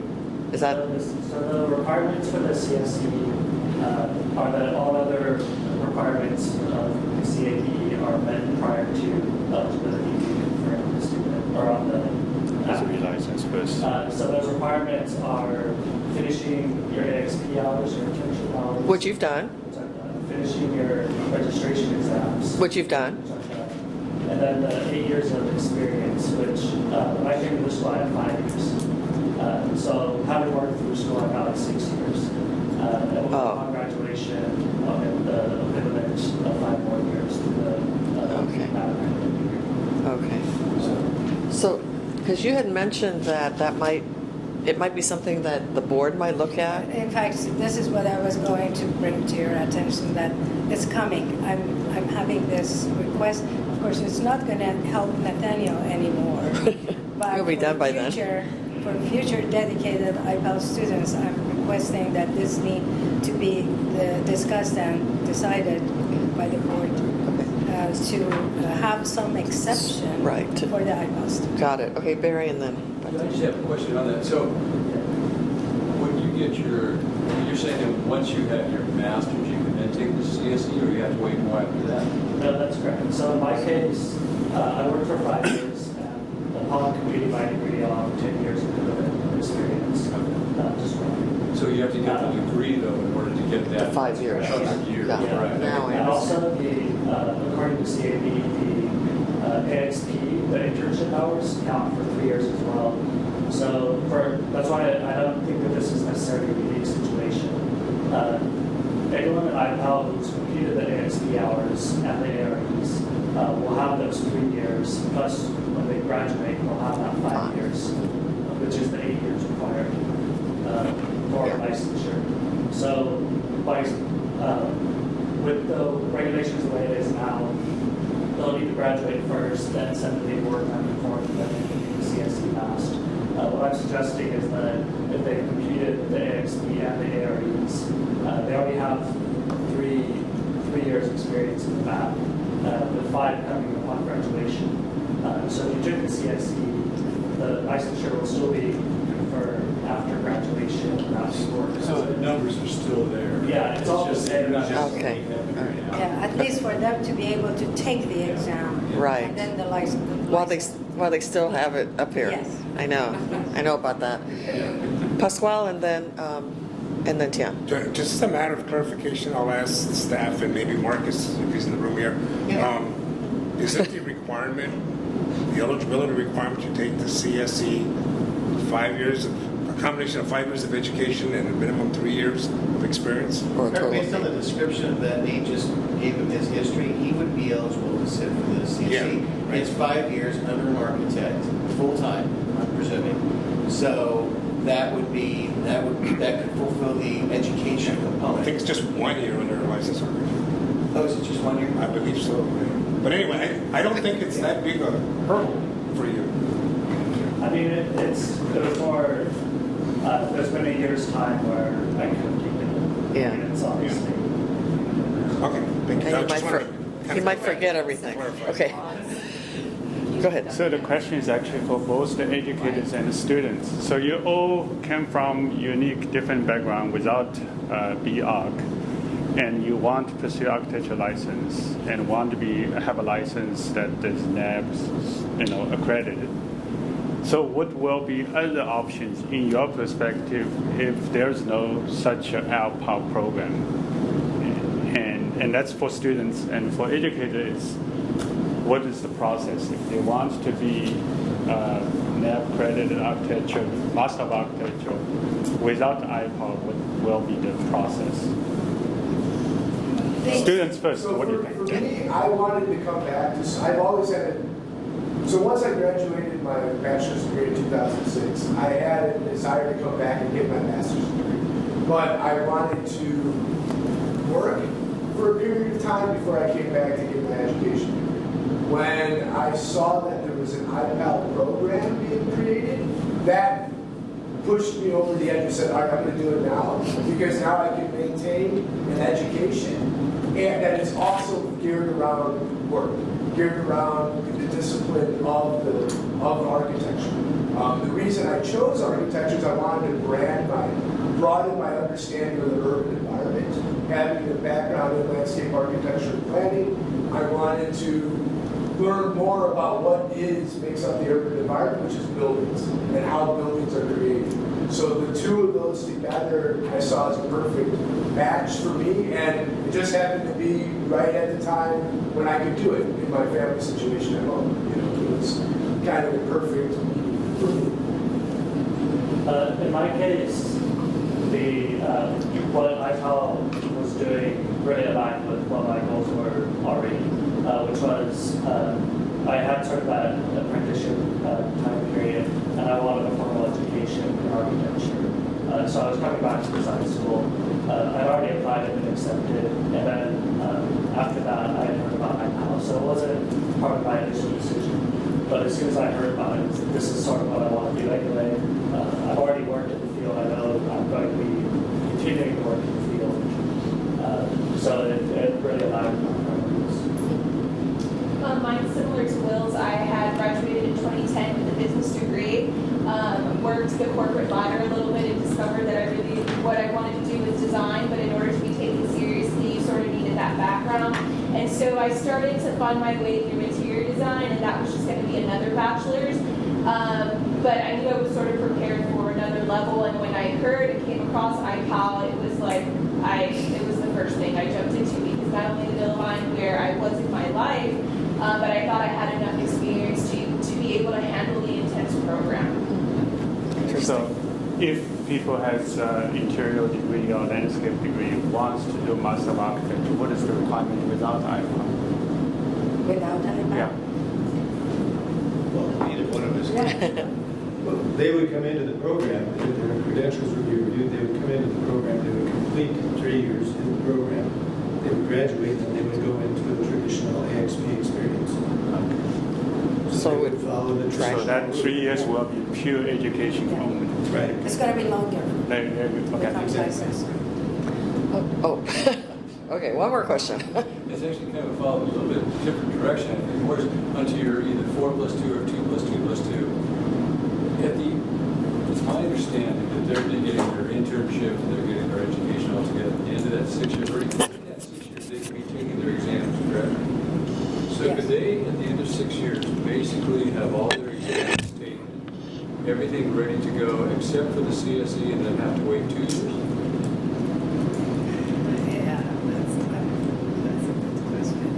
They wouldn't have to wait 2 years if they did AXP during the program. Right. I'm sorry. I didn't hear what you wanted, Marcus. Okay, Marcus. So, in an IPAL program, the education part, they get the degree, that's the 5 years. The AXP is the 3 years. So they can take the CSC once they've completed the area. So a lot will depend on how much of the area they've completed and how much of AXP they've completed at the end of the program. So after spending 6 years in the program, that's what would have to be assessed. Okay, They would so apply there's with the board. So they potentially could. So calendar years, you would accumulate all your hours, all your education units, et cetera, could it possibly? Correct.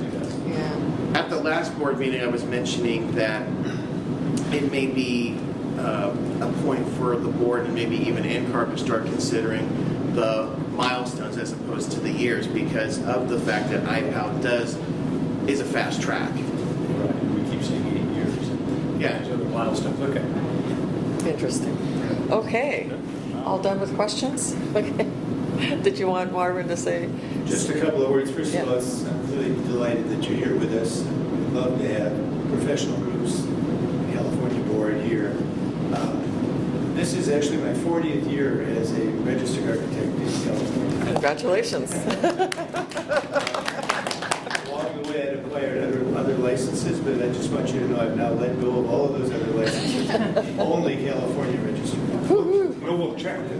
Well, I pay the bill for California, but I don't for North Carolina anymore. Good. But in all seriousness, the mission statement for New School is that we aspire to nurture and inspire design-minded learners to become citizen architects and designers, with a great emphasis in a circle around citizens. because we want these young people to go out and actually address the health, safety, and welfare of their communities and to be leaders in that. And so Mitra's taking up of the responsibility for IPAL is really a continuation of the mission statement of the school. And I think the question about health, safety, welfare, and the awareness of it is a very good question, because a school that aspires to a professional education that does not take that up as a question is falling behind their responsibilities.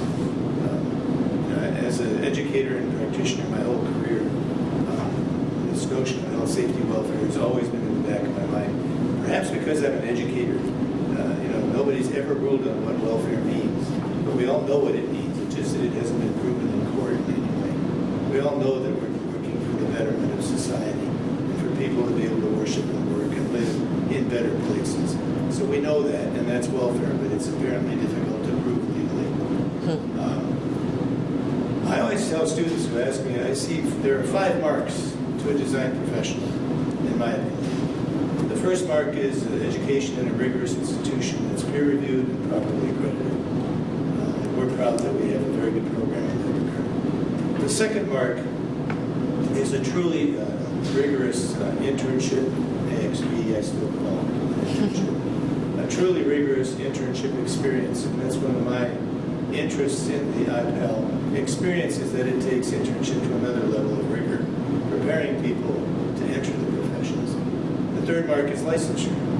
Licensure is the message to the community that you, in fact, are a responsible design professional who understands health, safety, and welfare, and that you get that mark. The fourth mark is membership in a professional association.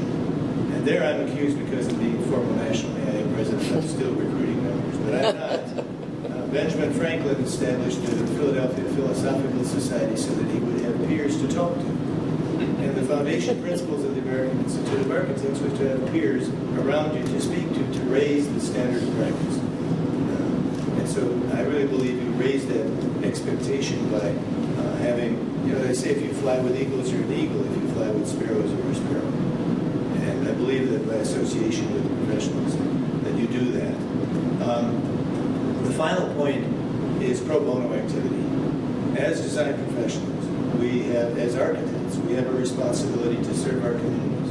And that means stepping outside of our normal funded fee-related business for those who can afford us, to address those who cannot. And this school is particularly positioned well for that, because we have a couple of thousand people a day who walk in front of our building, right past our front door, who simply cannot even house themselves. Somebody has to be paying attention to that. And I'm hoping that we are graduating individuals from this school who go into the community and understand that, yes, they are fee-based. We all have birthday presents to buy and educations to provide for them. But they understand that a part of their responsibility is to serve their community. And so those are 5 marks that I think we should all be paying attention to. And you can't do that without being diverse, without accepting a diverse range of ideas and ways of living and ways of doing business. And California is probably the world's continuing successful experiment in diversity. And we have to work at that. It can go away quickly. And we are in particular political times, and I don't want to offend anybody politically, but we are in particular political times when that seems to be challenged. And so we will continue to do that here in the school. Like I said, I've been in this business now 40 years, 40 plus years actually. And it's really an honor for me to come to a school where we really are serving a population of students who come from a variety of backgrounds. I had a young lady with me in the office a few minutes ago from Turkey who was really on focus in terms of where she thought her education needed to improve. And so I'm going to go back to her faculty and I'm going to say, hey, I've got some ideas for you. But in a diverse, open environment, we can do that kind of free exchange. And that is going on here at the school. It's happening. And we have some very fine young people who are going into the profession, and we can all be proud of that. And then one last thing, thank you for your service. I know you're not making a fortune doing this job. You are serving the community and the profession, and I appreciate that very much. Thank you. Well, thank you. I think you guys all deserve a... Thank you so much. Okay, Pasquale. I'd like to say just one thing that I think is important for the students to hear is that I was fortunate enough to be on the NCARB committee, or the task force that created the IPAL program. And I have to be honest with you, there were many, many times in that room over a course of 3 years that we questioned whether we were on the right pathway. But hearing you speak today is a demonstration that we did the right thing, and I thank you for that. We really did. All right. Great. So there's, if you would like to have a tour of the school, I will have the facility manager to direct you, but you have to tell me when. Right. What do you think, Laura? Want to see how we do on time? Yeah, why don't we see how we're doing, and then we'll make a decision, sort of a little bit later this afternoon. Yes, We do have a... Yeah, in the afternoon, I'm teaching, I'm not going to, unfortunately. Oh. Yeah, Okay, what time is your class start? 2 o'clock. 2. Yeah, we're not going to be done by then, so why don't we just... So I will have him check on. Perfect. Yes. Perfect. Thank you so much again, Rita. Thank you very much. They were fantastic. Great opportunity. I'm honored to. We look forward to another presentation maybe next year. More graduates. Okay, so at this point, we're going to take a lunch break. Okay, and it's 12:30 now-ish. So what do you think? Just 1? We have 1. We have an order of issues at 1. So. Okay, perfect.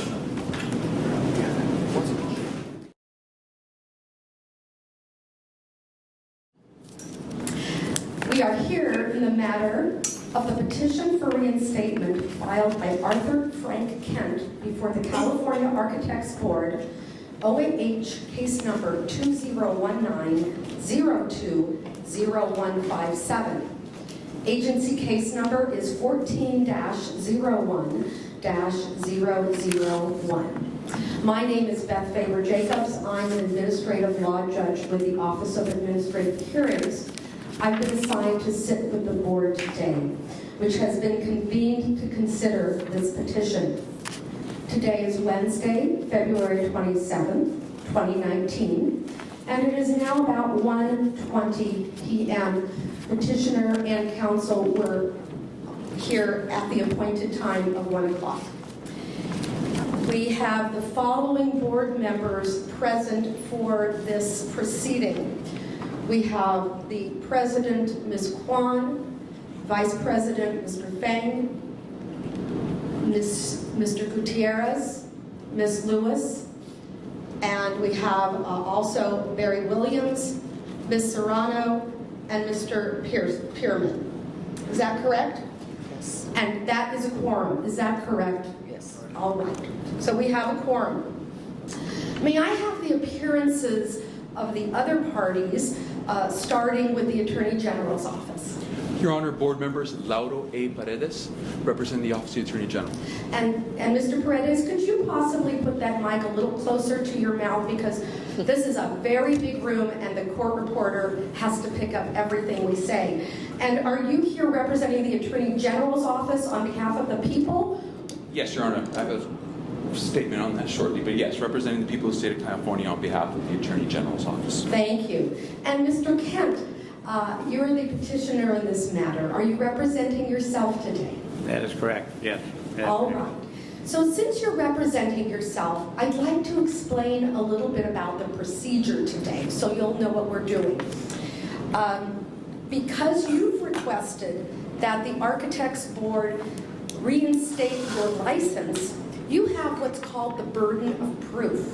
And that means you must establish that you're entitled to reinstatement by clear and convincing evidence. The Deputy Attorney General, Mr. Paredes, will first offer the jurisdictional package documents. Those are the documents that explain how we got here today, including your petition and the notice of hearing and any documents that you have in support of your petition. And then he's going to outline the background of the case. I will mark the documents. Although Mr. Paredes has given me a copy of the notebook that he gave you this morning, I have not marked any of these documents yet, and nothing will be considered part of the record until they have been formally identified, marked for the record with a blue exhibit tab, and it's admitted into evidence. There will be an opportunity, if anyone has objections to any document being received, to make that objection. Until the document has been received, it cannot be relied upon. After Mr. Paredes puts in the documents, then you'll have an opportunity to make a presentation to the board.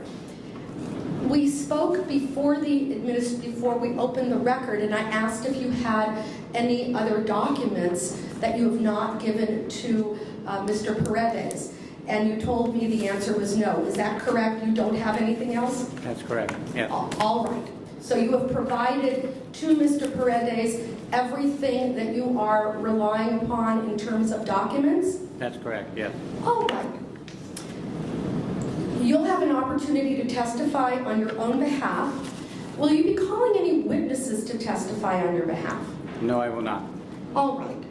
You had the right to do that. When you testify, the board is going to want to know why you believe the petition should be granted and about your rehabilitation since being revoked. I have a very limited role in today's proceeding. I'm not employed by the board, and I am not the decision maker. My role, I work for the Office of Administrative Hearings. It's an independent state agency that holds hearings for a large number of state and local government agencies.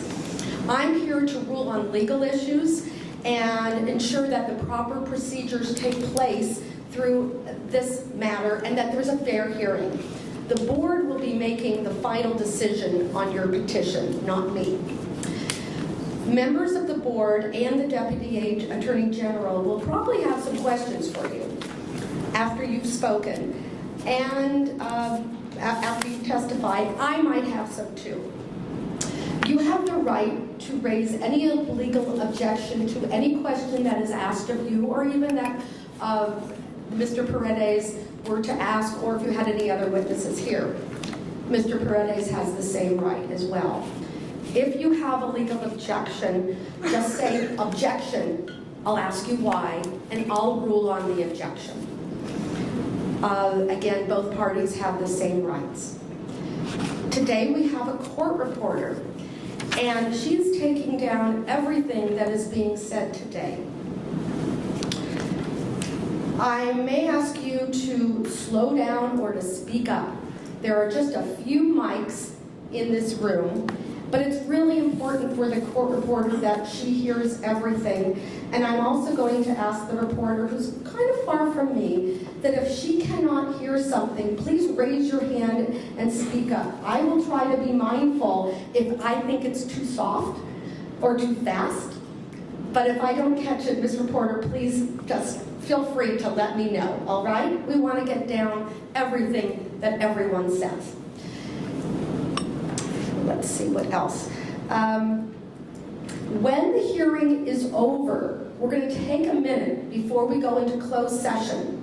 There is a specific form that I have already given to the court reporter that the court reporter will complete and I sign that gives information about how to get the transcript. So Mr. Kent, you'll get a copy, Mr. Paredes will get a copy, I'll get a copy, and the board will get a copy, and the court reporter will have a copy. We will pass those out before we go into closed session. And then when we go into closed session, the board will deliberate and decide your case, but they will not decide it, they will not tell you right then and there. You will learn the decision after it has been written and has been signed by the president and delivered to you, which will probably be usually a few months. Do you have any questions about the procedures today? No, I do not. All right, could you move that mic a little closer to you? Thank you. If at any time you have a question about procedure, please just ask me. I cannot give you legal advice, but I can answer any question you have about procedures. And with that, Mr. Paredes, do you have any documents that you would like to have marked? I would, Your Honor. All right, let's establish the jurisdiction for this case. You have handed me a notebook, and let's break these down. On the very first page, I see a notice of hearing that is about 4 pages long. Your Would you Honor- like me to mark that as Exhibit 1? Your Honor, yes, the court has it as a tab 1. We'd like it marked as Exhibit 1. The board members do not have that documentation. I have copies for them. Would it please the court if I was able to hand it out to the members of the board at this time? My question to the board is whether you feel you want to see the notice of hearing. All it does, I have a copy, all it does is show that Mr. Kent was given appropriate notice of today's proceeding. But if you would like a copy, Mr. Paredes has it. If you would like it, he's happy to pass it around. If you'd like a copy, raise your hand, and if not, we will proceed. All right, thank you. And for clarification, petitioner has that in his packet as well. All right, so let me just make a note. I am marking as Exhibit 1 the notice of hearing. Any objection to my receiving the notice of hearing, Mr. Kent? No. Exhibit 1 is received. Your Honor, what Yes. we have tabbed as Exhibit 2. We would ask to be moved into evidence as Exhibit 2. Well, I don't have anything tabbed, so you'll have to tell me what is Exhibit 2. Yes. What your notebook has in front of it should have is a jurisdictional history of case number 14-01-001, OAH number 2016-11-0572.1. For the purposes of the record, has a bit of a complicated procedural posture. I know the court's aware of it, but I want to put it in the record. It begins with the accusation. There's then a default decision. There's correspondence after the default decision between the petitioner and the board. The board then reconsidered and Set aside the default.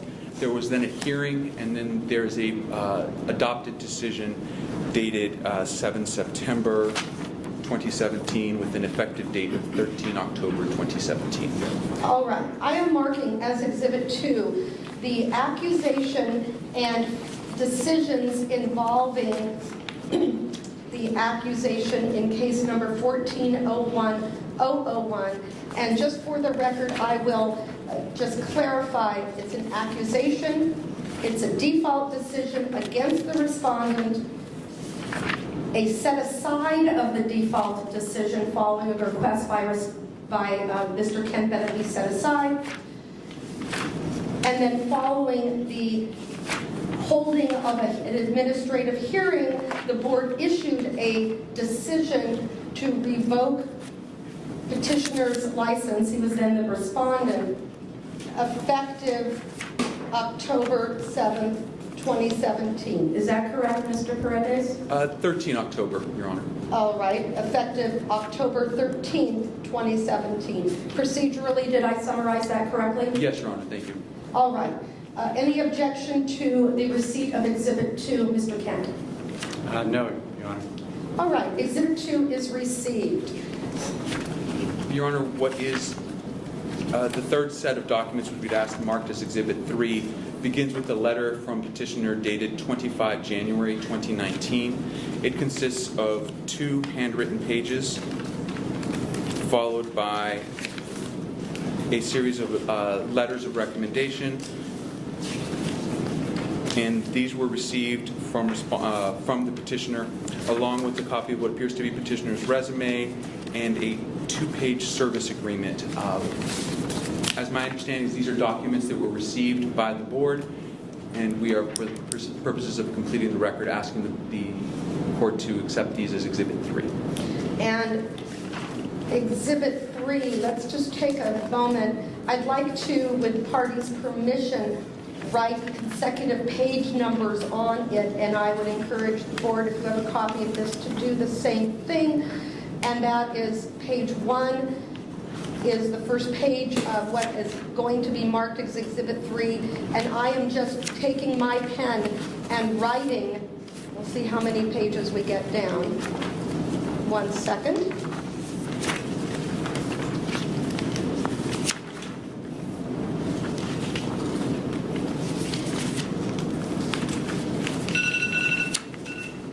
All right, I have a total of 10 pages. Is that what you have, Mr. Paredes? 9 and 10. Yes, Your Honor. All right. So I have marked as Exhibit 3 the petition package submitted by petitioner and received January 30th, 2019, consisting of 10 pages. And before I ask if there is an objection, just to make it easier, Mr. Kemp, is this a copy of your petition package? Yes, it is, Your Honor. Does it contain all the documents that you submitted on behalf of your request to be reinstated? Yes, it does. All right. Any objection to our receiving it at this time? No, Your Honor. Exhibit 3 is received. All right. Mr. Paredes, would you like to summarize this case? Is there anything else you'd like to summarize before we proceed? No, Your Honor. All right. Then, Mr. Kent, what I'd like you to do at this time is to stand up. I'm going to swear you in, and you'll have an opportunity to testify. Please raise your right hand. Do you solemnly swear, under penalty of perjury, that the testimony you'll give in this proceeding today will be the truth, the whole truth, and nothing but the truth? I do. Right? Thank you. Please have a seat. Please say your full name and spell it for the record. Your Honor, if I may, I understand the petitioner has the burden. We've treated these before as an SOI almost, and it's been helpful. And if it pleases the court with no objection from petitioner, if I can make a short summary of the case, it might be helpful for the record and the board. Counsel, I asked you a moment ago if you wanted to do that. You said no. I apologize, and then I thought your question was related to the record. So No. Okay. All right. Then that's okay. Mr. Kent, there was a misunderstanding. We're going to let Mr. Paredes give a summary of the case, and then you've been sworn in, so you're sworn in, and we'll come back, and then we'll have you give your name and and spell it for the record. And actually, just so we've done it, can you just give your name and spell it for the record? Yes. Arthur Frank Kent, ARTHUR FRANK KENT. Thank you, Mr. Kent. All right, and Mr. Paredes, your summary. Thank you, Your Honor. Your Honor, Lauro A. Paredes, representing the people of the state of California on behalf of the Attorney General's office, pursuant to Government Code Section 11522. And Mr. Paredes, when folks read, they tend to go speedy. So I'm going to encourage you to slow down a bit and to talk into the mic because we're pretty far from you and the AC is pretty loud. And Business and Professions Code, Section 2787. Respondent comes before the board requesting reinstatement today. Petitioner's license was first revoked in 2007. That revocation was stayed, and he was put on probation.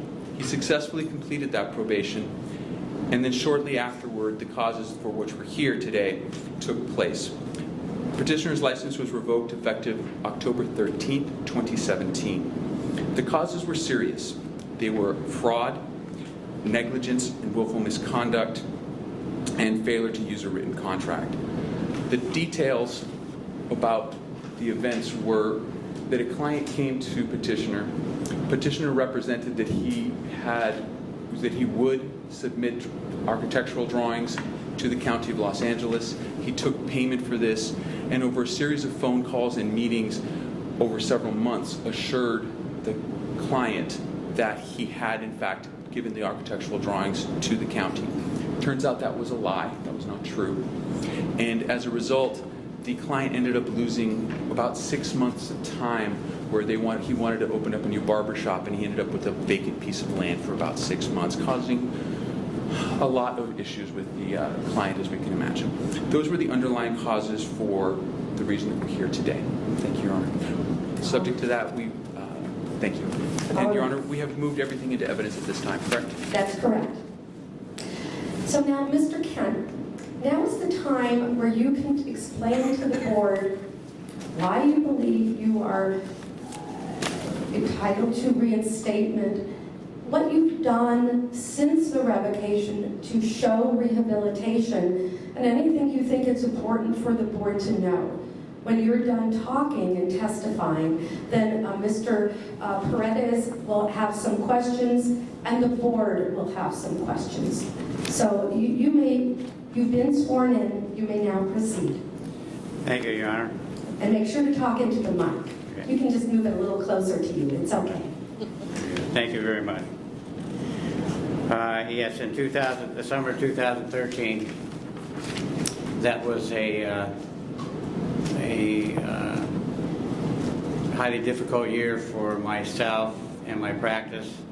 I was extremely overwhelmed with workload, and my management staff was reduced to a single person, and I relied upon that person to keep me coordinated on project schedules.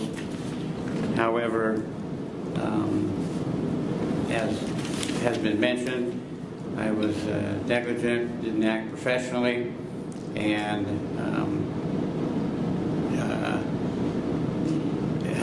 have no excuse for that being done. And since that time, and since my past hearing, and as my letters of recommendation show, that I am practicing in a highly professional manner. I value myself as a great communicator with the clients and the cities that I work within.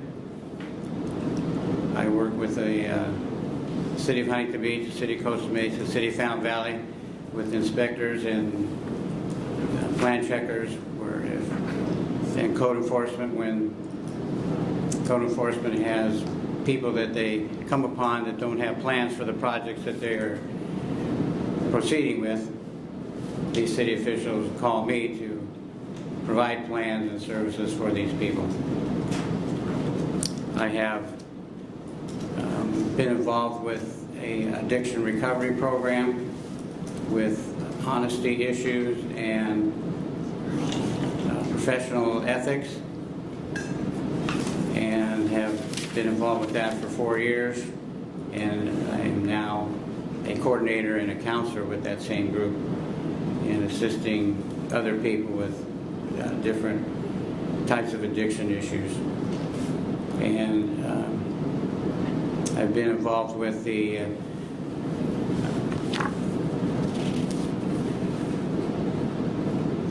AIA School of Ethics online program. What is AIA? What is AIA? That's a Just what does it stand for? What is AIA? American Institute of Architects. Okay.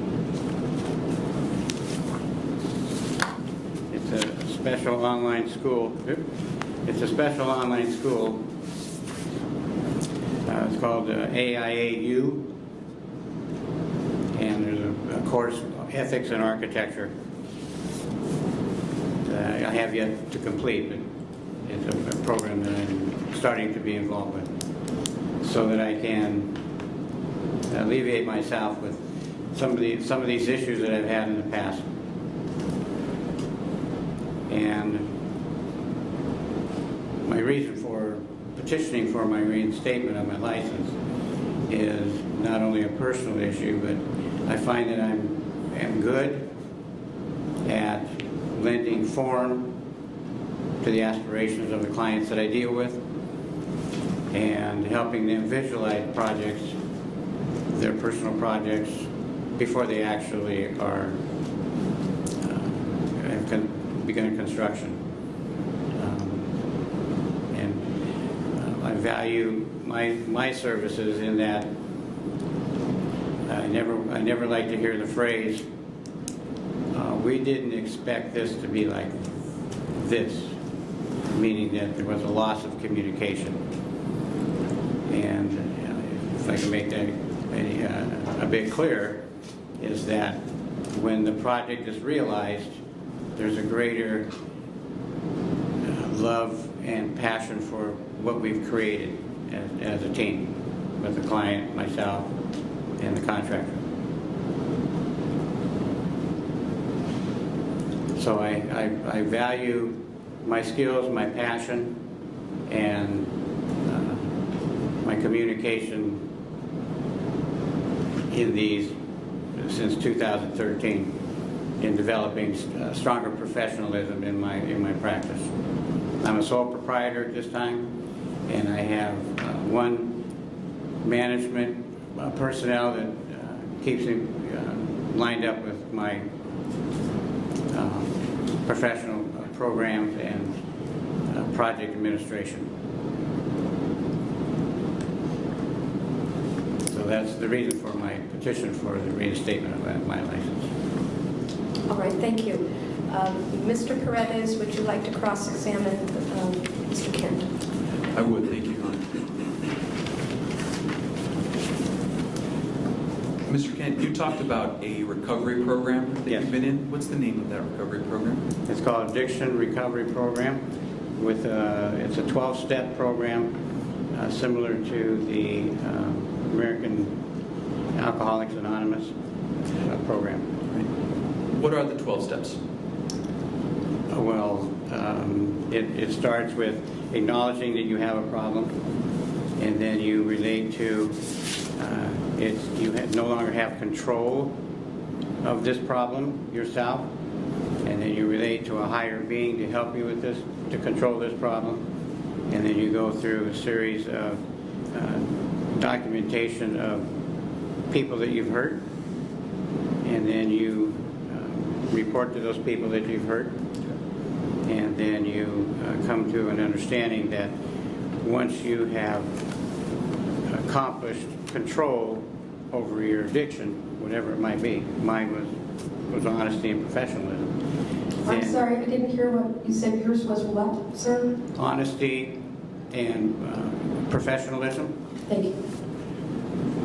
Then you go to, then you help other people, you serve other people. So these are very similar to the AA 12 steps. Are they the same as the AA 12 steps? They are. This particular program is through the Church of Jesus Christ of Latter-day Saints, so it's more Christ-oriented. So in AA, the first step is we admit we are powerless over addiction and that our lives have become unmanageable. That's correct? That's the same kind of thing? Yes. Right. What's your favorite step? My favorite step is step 11. Which is what? Where it deals with you have the power to control your addiction issues. And through that power, you're able to control your actions. How long? You said you've been active for 4 years? Correct. And you recently have some kind of a more formal role. What is that? That's correct. I'm a coordinator, which I set up the meetings. It's in a room about half this size at a local church in Huntington Beach. So I set sir, up. I'm sorry. Because you're so close to Mr. Paredes, I don't think you realize that all of us have to hear what you're saying too. So I didn't mean to interrupt you, but if you can, when you're speaking, maybe a little louder so that the whole board can hear you, we'd appreciate it. Okay. The other thing, Your Honor, is I think it's human nature to look at the person you're talking to. Absolutely. It's not a criticism. And maybe, Mr. Kent, I'm okay with it if you look at them, and that would probably be better. And what also makes it hard, in all fairness to both counsel and Mr. Kent, having a table that is relatively small and being right next to each other, it's not optimum. It's the best under our circumstances, and so I appreciate everyone's flexibility, but it does make it tougher to remind yourself to speak to everyone. So I'm sorry for cutting you off. I want to make sure you have a full chance to give your answer, but I'm asking you to talk to the board when you're answering. Very good, I understand.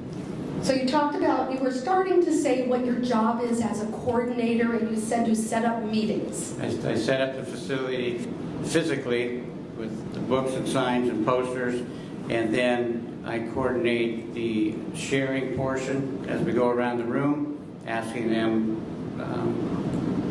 if they want to share. There's no requirement for them to share about their addiction issues and their recovery and healing. And I coordinate that activity. And then I'm the last one to speak to give counsel, usually refining and reiterating what's been discussed to give people hope to continue to strive to be healed. Thank you. Mr. Paredes? Mr. Kent, how often do you go to these meetings? We go every Thursday evening at 7 p.m. till 8:30 generally. Let me go through your can. Do you have that in front of you? Yes, I do. And Mr. Paredes, did you also number these pages 1 through 10? Yes, Your Honor. All right, and Mr. Kent, did you number your pages 1 through 10? Yes, I did, Your Honor. Great, so if you're asking about a particular page, if you could reference it by that internal page number, it would help everyone here. Thank you. Let me look at page 3. It's a letter from Jeff Fredericks.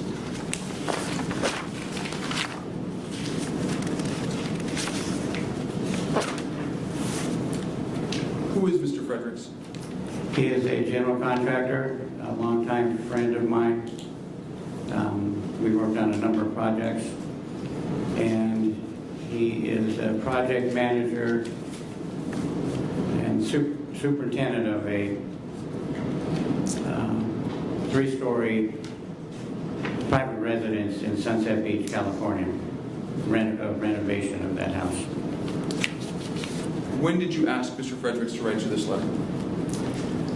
Once I was told that I would be eligible to present my paperwork to this hearing. The next page is 4. Yes. The last name is Ziething. Ziething? That's correct. And who is Mr. Ziething? He is a general contractor that I've known for a number of years on other projects. And he and I are working together on a renovation of a house in Newport Beach. And hopefully a 2-story addition in Huntington Beach.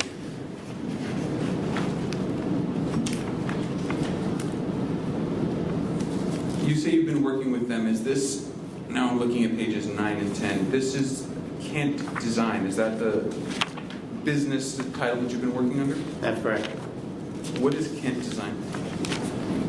That's my firm of providing design drawings and construction documents for those 2 contractors. Those are your primary clients? There's one more, but he was out of the country and didn't provide a letter for me. That's Tom Sawyer.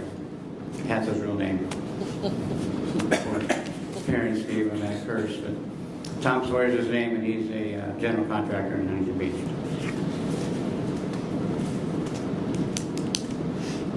I'm looking at page 10, so the very last page.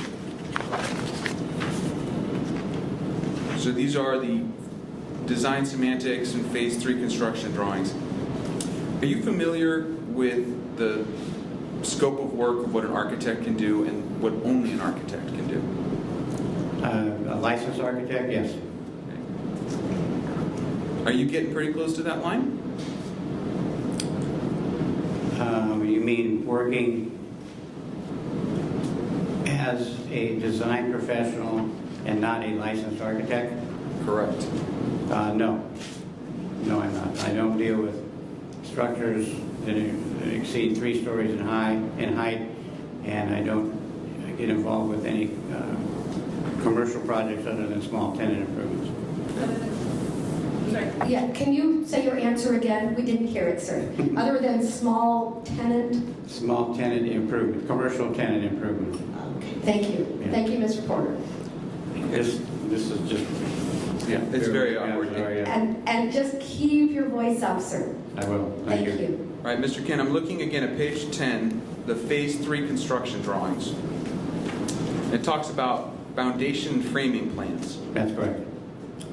What kind of foundation and framing plans have you done in the last 13 months, since your license has been revoked? Let's put it that way. I draw the foundation plan, the details, and the framing plan and framing details and sections. And I have my structural engineer stamp those plans after he's reviewed them, and he's provides me with structural calculations to justify what he and I have developed. What kind of projects have you done that for? For 1- and 2-story residential homes.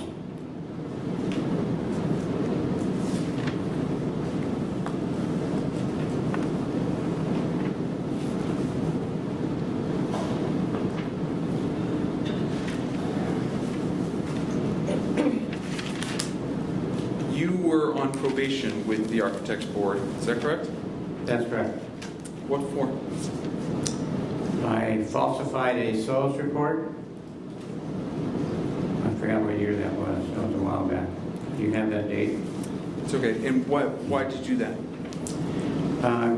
It was a confusion. I thought that I had a soils report for a 2-story addition in Huntington Beach, and I signed that instead of the real one that needed to be submitted with my plans.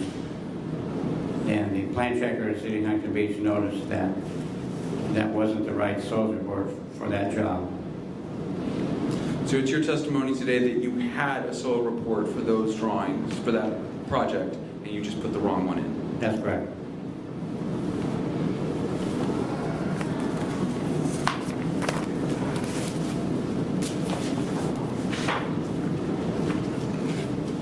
And it should be on record that the police department of City of Huntington Beach came to my office to investigate if there was fraud, and he determined that there was not.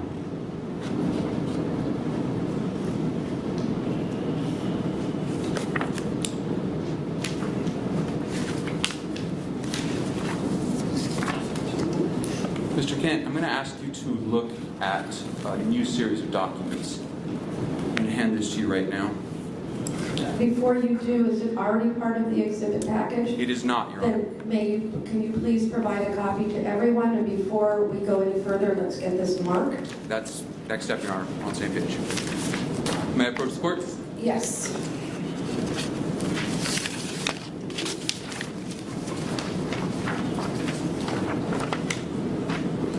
Thank you.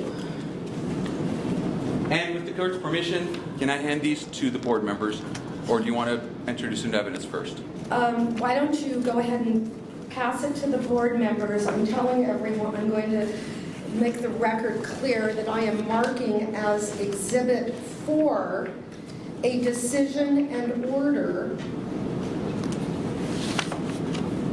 issued by the board on March 14th, 2007, effective April 27th, 2007, in OAH case number L 2006-05-0057. So I've marked that. It is not yet in the record. I would like all board members just to write a 4 on that, so you know that that is Exhibit 4, been marked for identification.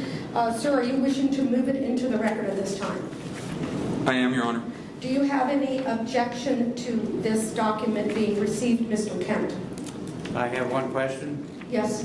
Why is this coming back as an issue when I... So are you objecting on the grounds that you don't believe it is relevant? Is that what you're trying to tell me? If you want to object, you can, and you have to tell me the reason. I object. And is it because you don't think it's relevant to today's proceeding? No, What is the reason that you don't believe it is relevant? I have gone through the probation period, paid the fees and fines that I was asked to do, and I feel that this issue should not be brought up. I understand why it is, present a pattern, but I feel it's something that I've already completed, and personally I feel it's not of any importance any longer. All right, your objection is overruled. It will be received prior record of the board, it's public record. Exhibit 4 is received. Your Honor, and Mr. Kent, can I ask you to turn to page 3 of the accusation itself? Which So- accusation, sir? Getting, Your Honor, of the document that we've just been handed, so it's accusation number... Let me rephrase Case the number- question. Are you talking about an accusation within Exhibit 4? Yes, Your Honor. All right. Then there is an Exhibit A within Exhibit 4. Is that what you're asking him to look at? Yes, Your Honor, it's titled First Amended Accusation, case number 0603050925. All right. Do you see that, sir? Mr. Paredes is going to help you find it if you don't have it. No, I do not see that right now. All right. Mr. Paredes, will you help Mr. Kent, please? Mr. Kent, do you have that in front of you now? It's called First Amended Accusation. Yes, I do, Your Honor. All right. And are the board members with us here? Everyone have that? All right. You may proceed, Mr. Paredes. Your Honor, I'm referencing now paragraph 11, beginning on line 7. May I ask a question before you reference it? As part of the stipulation, were there admissions in the stipulated settlement of this case? Yes, Your Honor, and if I can refer those to, those would be in the stipulated settlement, which is part of Exhibit 4, same case number as before, and it is on page 3, under culpability. It says that respondent admits the truth of each and every charge and allegation in the First Amended Accusation number 0603050925, and this was adopted by the board. The decision became effective April 27th of 07. Thank you. Now, what is your question about the First Amended Accusation? Sir, if you can read that page 3 that we referenced, beginning line 9 through line 12. Can you read that to yourself?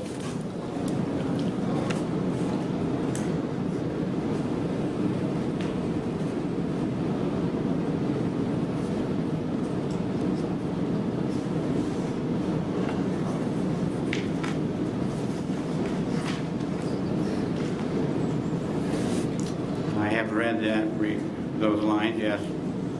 Have you read them now, sir? Yes. All right. Then Mr. Paredes will ask you a question now that you've read them to yourself. Sir, this says that you interviewed with Detective Smith and told him that because of the pressure of the project, you didn't know you had to do one, and because of the pressure of the project, you, quote, got the idea of using assault reports from another job location. Sir, I don't know when you say quote. Quoting the report. Can you ask it as a question rather than making a statement? Yes, Your Honor. Is that statement different from what you just told us a minute ago about why you... Yes, this statement is different, and it's not true. What statement's not true? The part that I did not have a soils report prepared, that I did not realize that the Pecan Street project needed a soils report. And that's... I did know that it needed a soils report, and I had a soils report prepared by NorCal Engineering. Sir, in that same packet, we're still in Exhibit 4. A few pages before that, there's the signed stipulation on page 6.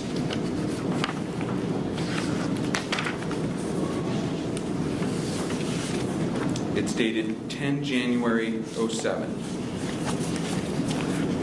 Is there a question? Yes, it's been, Your Honor. Can you see that, sir? Yes. Is that your signature? Yes, it is.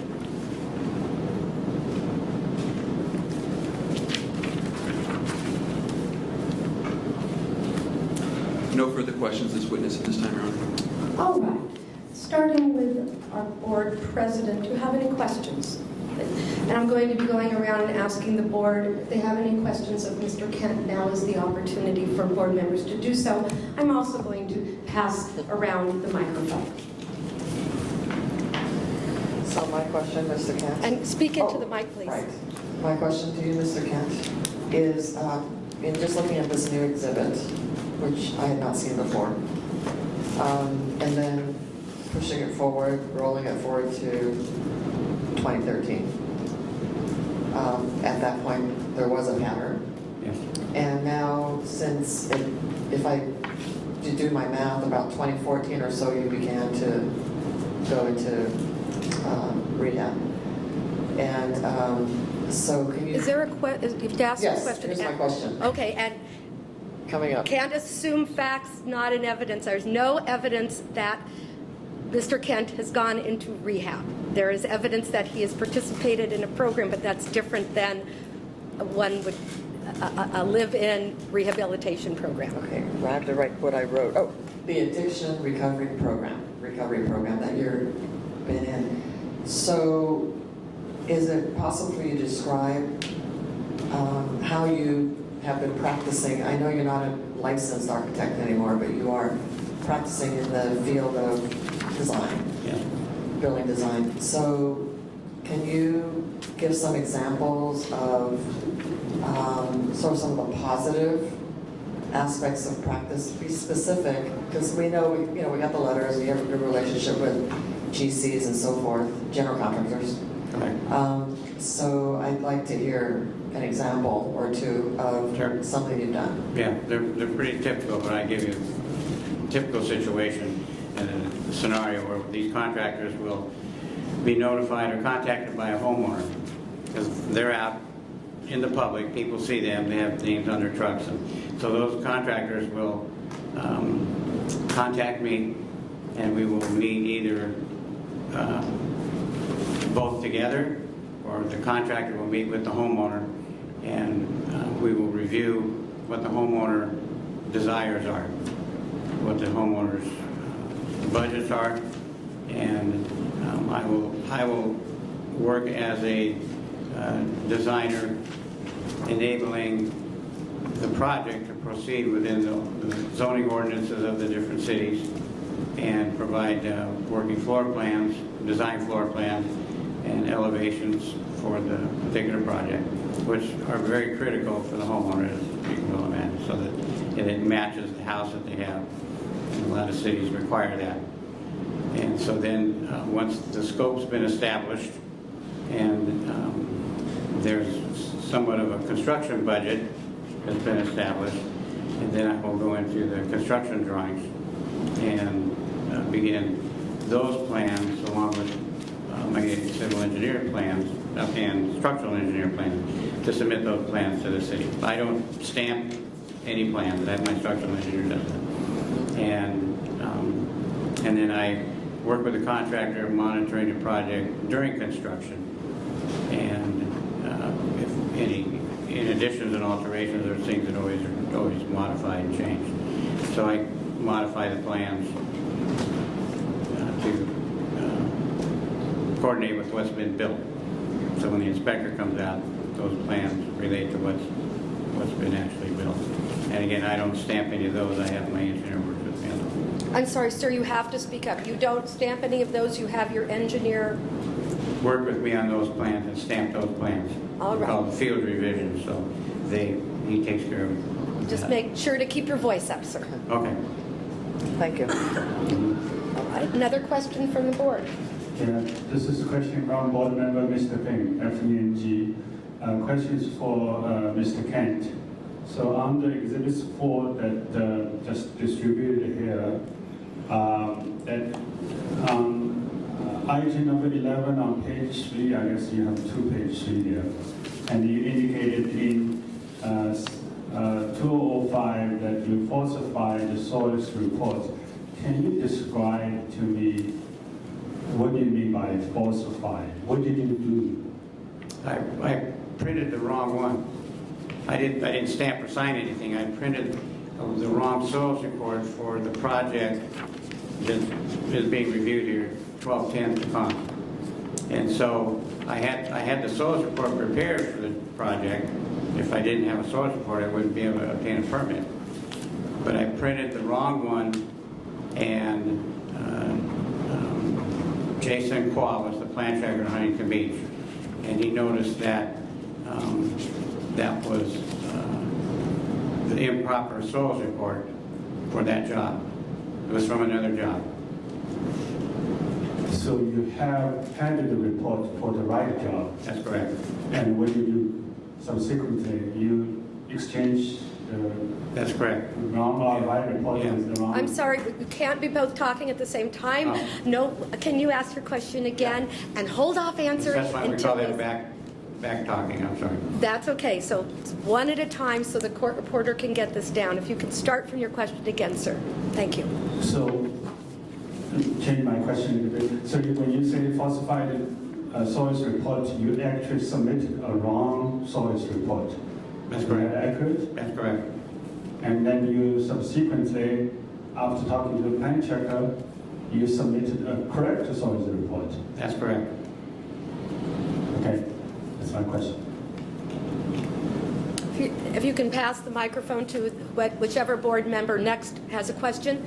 Any questions on this side? No, then I will. Here, all right, let me bring it to Mr. Williams. Or anyone before we get to Mr. Williams here? Mr. Pierman? No? Okay. Thank you, Mary Williams, board member. On the third, I kind of lost track here. It was Please on speak your- into the mic. Okay. It's on your Kent Design Lab, kind of, I guess you'd say your contract that you have? Yes. Is this a contract that you are using currently with the clients that you are working with now, or is this an exhibit of what your contract was when you were a licensed architect? That's an exhibit of what I used as a licensed architect. And I break, as you see in the proposal, I broke each sheet and each phase hour by hour. And I found that was just a part of my confusion. I wasn't sure if you were using that now. Sir, I have to be a little slower. If you'd like to Okay. restate your comment, the reporter cannot get My it down. apologies. I just thought that I wasn't sure if this is what you were using now or when you were licensed. Okay, thank you. You're welcome. Question? Yes, I have a question. Hi. Good afternoon. This is Ms. Serrano. Board member. My question is, it appears that the pressure of the position of Can the you job speak into the causes- mic? It appears that the pressure is what causes you to kind of make these constant mistakes and consumers are affected. How do you explain to me how the pressure of the job will not affect you in the same way that it has in the past? Yes, I'd be happy to. From this experience, which is highly nerve-wracking, I have developed a whole new sense of priorities. And through my involvement in the addiction recovery program, the main priority is to be honest, irrespective of the circumstances. And you think at my advanced age I've learned this, but it's taken a while. And so I focus on telling the truth and dealing with the circumstances after telling the truth. And I found that is the best way to practice, so that everybody understands the situation. Thank you. Robert Pearman, board member. I'm looking at the decision of this board that became effective October 13, 2017, and which it adopted with some minor change the proposed decision. And the proposed decision, looking at paragraph, hold a second. Are you in Exhibit 1, sir? It's the October 13, Exhibit 2, and you're looking at the decision of the board, so it would be near the end of Exhibit 2. And I'm going to paragraph 20, which is in the proposed decision that was adopted, beginning at probably 6 of that proposed decision according to mine. And just a point of record, it is the board's decision. Once the board has adopted it, it's no longer a proposed decision. So it was adopted. Just looking at that decision, which page of the decision are you Top directing? of page 6, top of page 7, paragraph 20. Thank you. Just a moment, Your Honor, if I can. So we're all at the decision from 2017, page 6, paragraph 20, to page 7. I think we're all there now, Your Honor. Have you found that? Yes, I found that, thank you. Okay, well, it says that respondent, meaning you, also testified at this hearing that he was disciplined in that matter because he submitted a false and incorrect soils report to the city of Huntington Beach by changing the address on a previous soils report. So I'm still puzzled by your statements here about this inadvertent submission versus what, at least on the record states, you testified that you submitted a false and incorrect soils report. So maybe you're repeating yourself, but you need to really explain this to me. Is there a particular question that you would like to pose, sir? If I might rephrase what you were saying, tell me if this is what you were seeking. Is there anything else that you haven't added to explain the difference between what you testified to and what you're testifying to today? Your Honor, are you asking me or? Yes, is that your question, sir? That's the question. Yes, I see that confusion. And I'll be honest with you, as you mentioned that, I did remember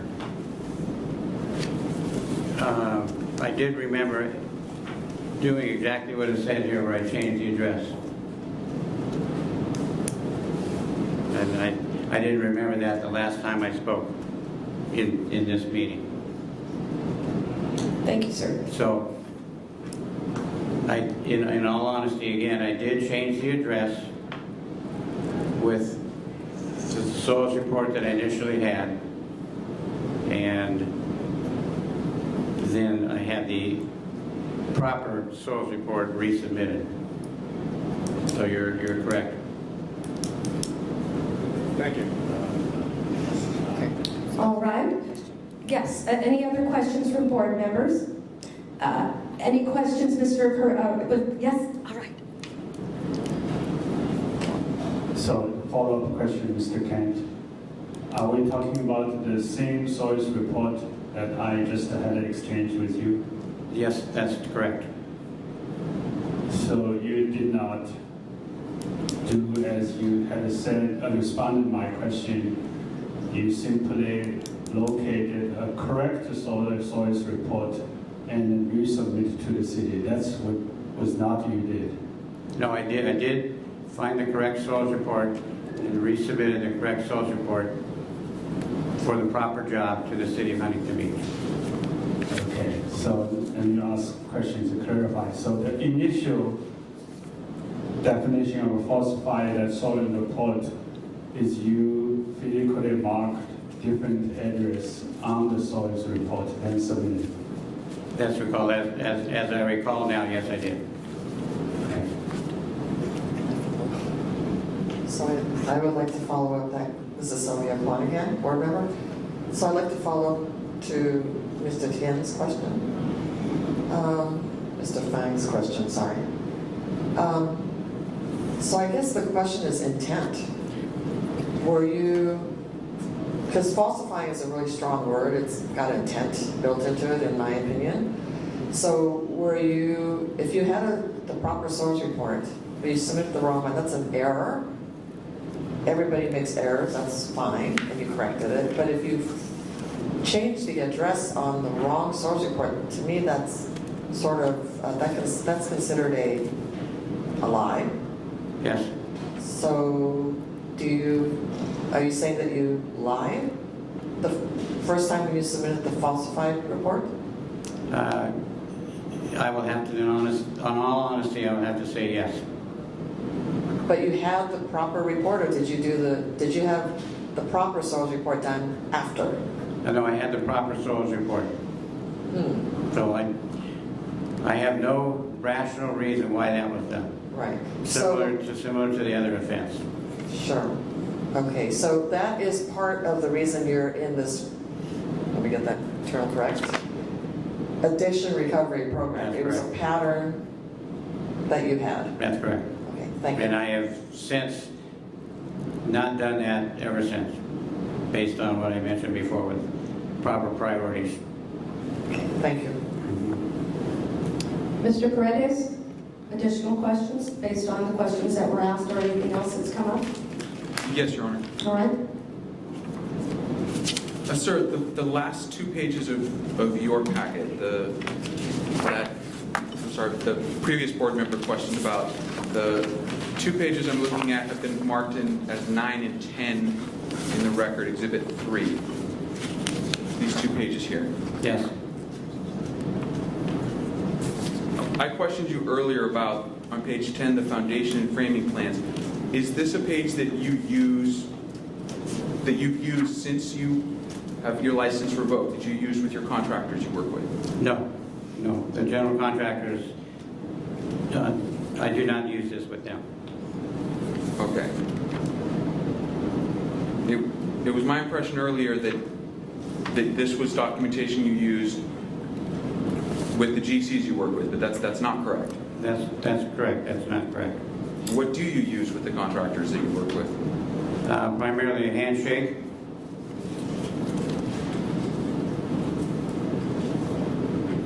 No further questions. Your Honor, 2 short questions.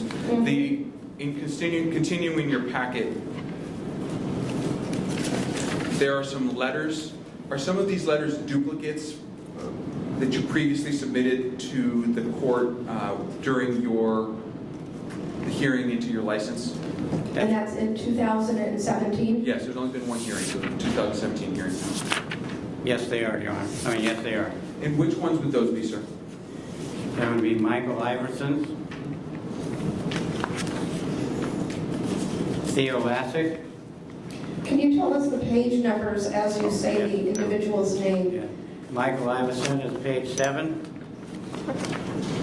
Theo Lassick is page 6. And Jeff Bambo is page 5. And these were letters that the administrative law judge and the board was aware of through your hearing that you had on your license, all right? Correct? That's correct. No further questions, Your Honor. All right, and anything further before we have closing argument? Yes, sir. Let me pass you the mic. Board member, Mr. Feng again. Have you invited any of your witnesses who wrote these recommendation letters to appear here with you? No, I have not. Can you tell us why not? Yes, I didn't think that they would be willing to take half of their day to come down here from Orange County. I didn't want to place that burden on them.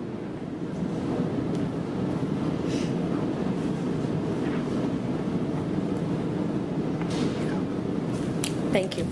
All right, any further questions before we take closing argument? All right then. Mr. Paredes and Mr. Kent, this is the time in the hearing when the parties can give closing argument.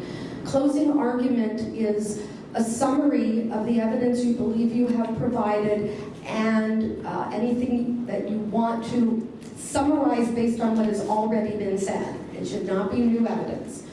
And to tell us why. So I know you're seeking reinstatement, so you'll have a few minutes to just sum up your testimony. Because you have the burden of proof, you can go first, and then Mr. Paredes would go, and you would get the last word because you have the burden.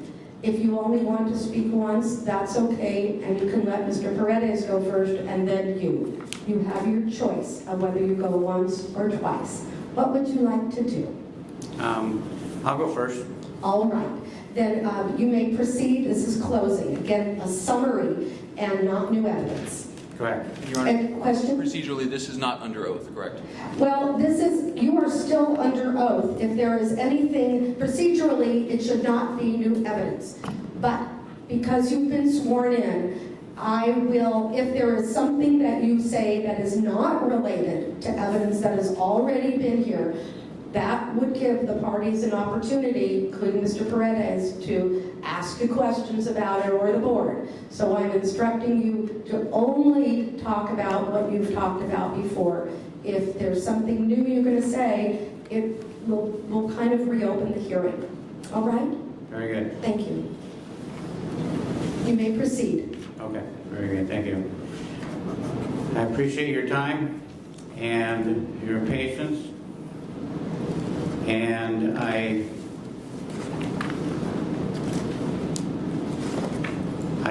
feel and I can see from the evidence that has been given of the pattern that I have been using in years past to benefit my inability to act professionally. And I wish to tell you honestly that I've learned from that a great deal, and I have not been dishonest or deceitful with any of the projects that I've been working on with contractors. And I would appreciate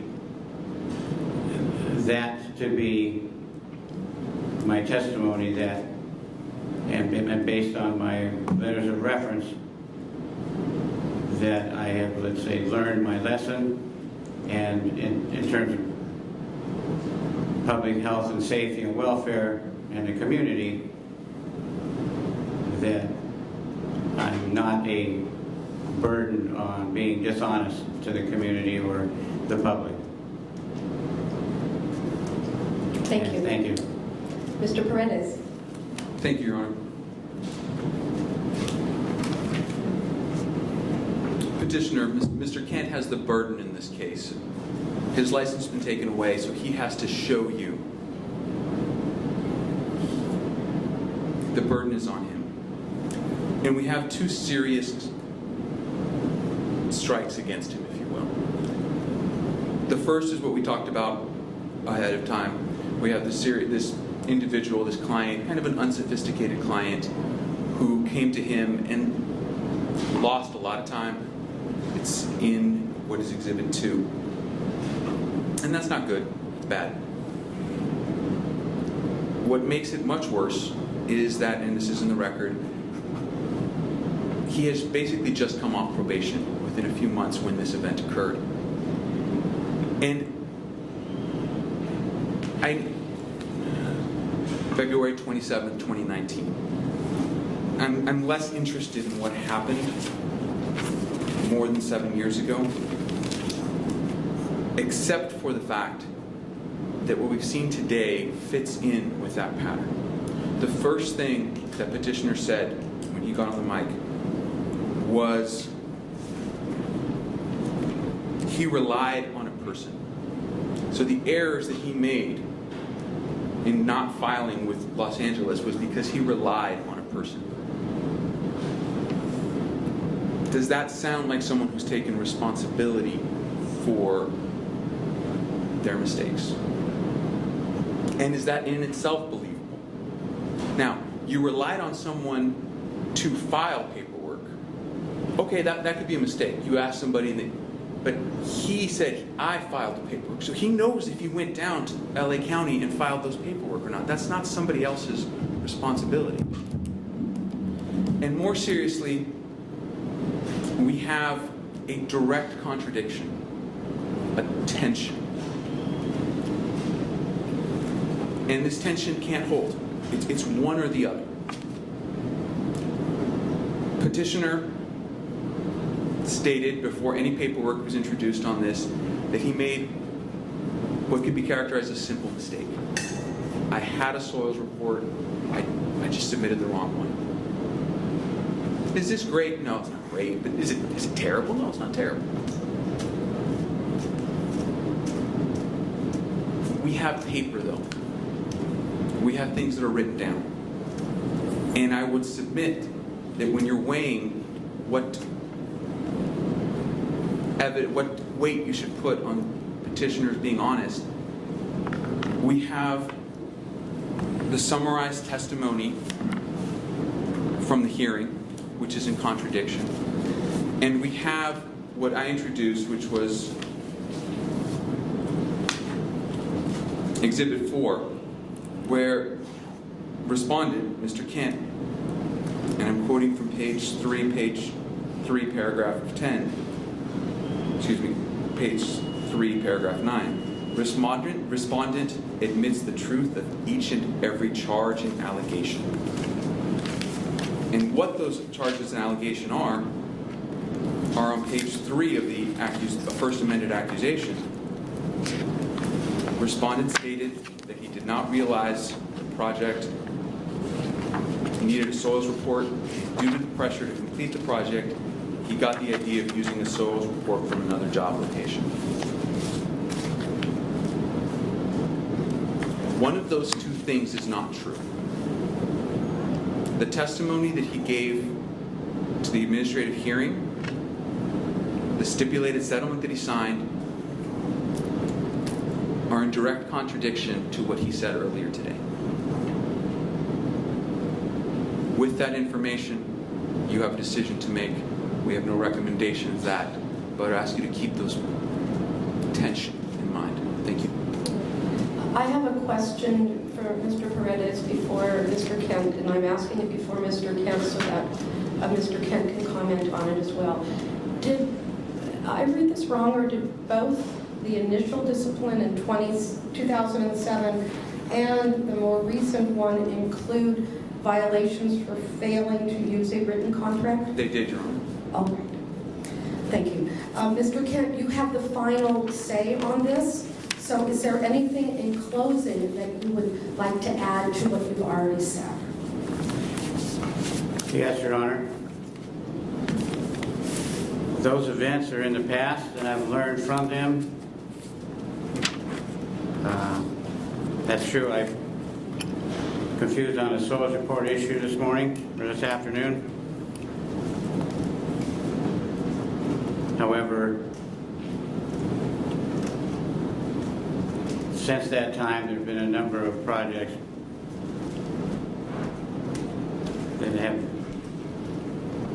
I have not been involved with that kind of deceit. Thank you. Thank you. With that, we are going to go off the record at this time. I'm going to ask everyone to just wait a moment while the court reporter prepares the form. I will provide a copy to Mr. Kent and to Mr. Paredes. We thank everyone for their patience and their professionalism today. Thank you. We're off the record.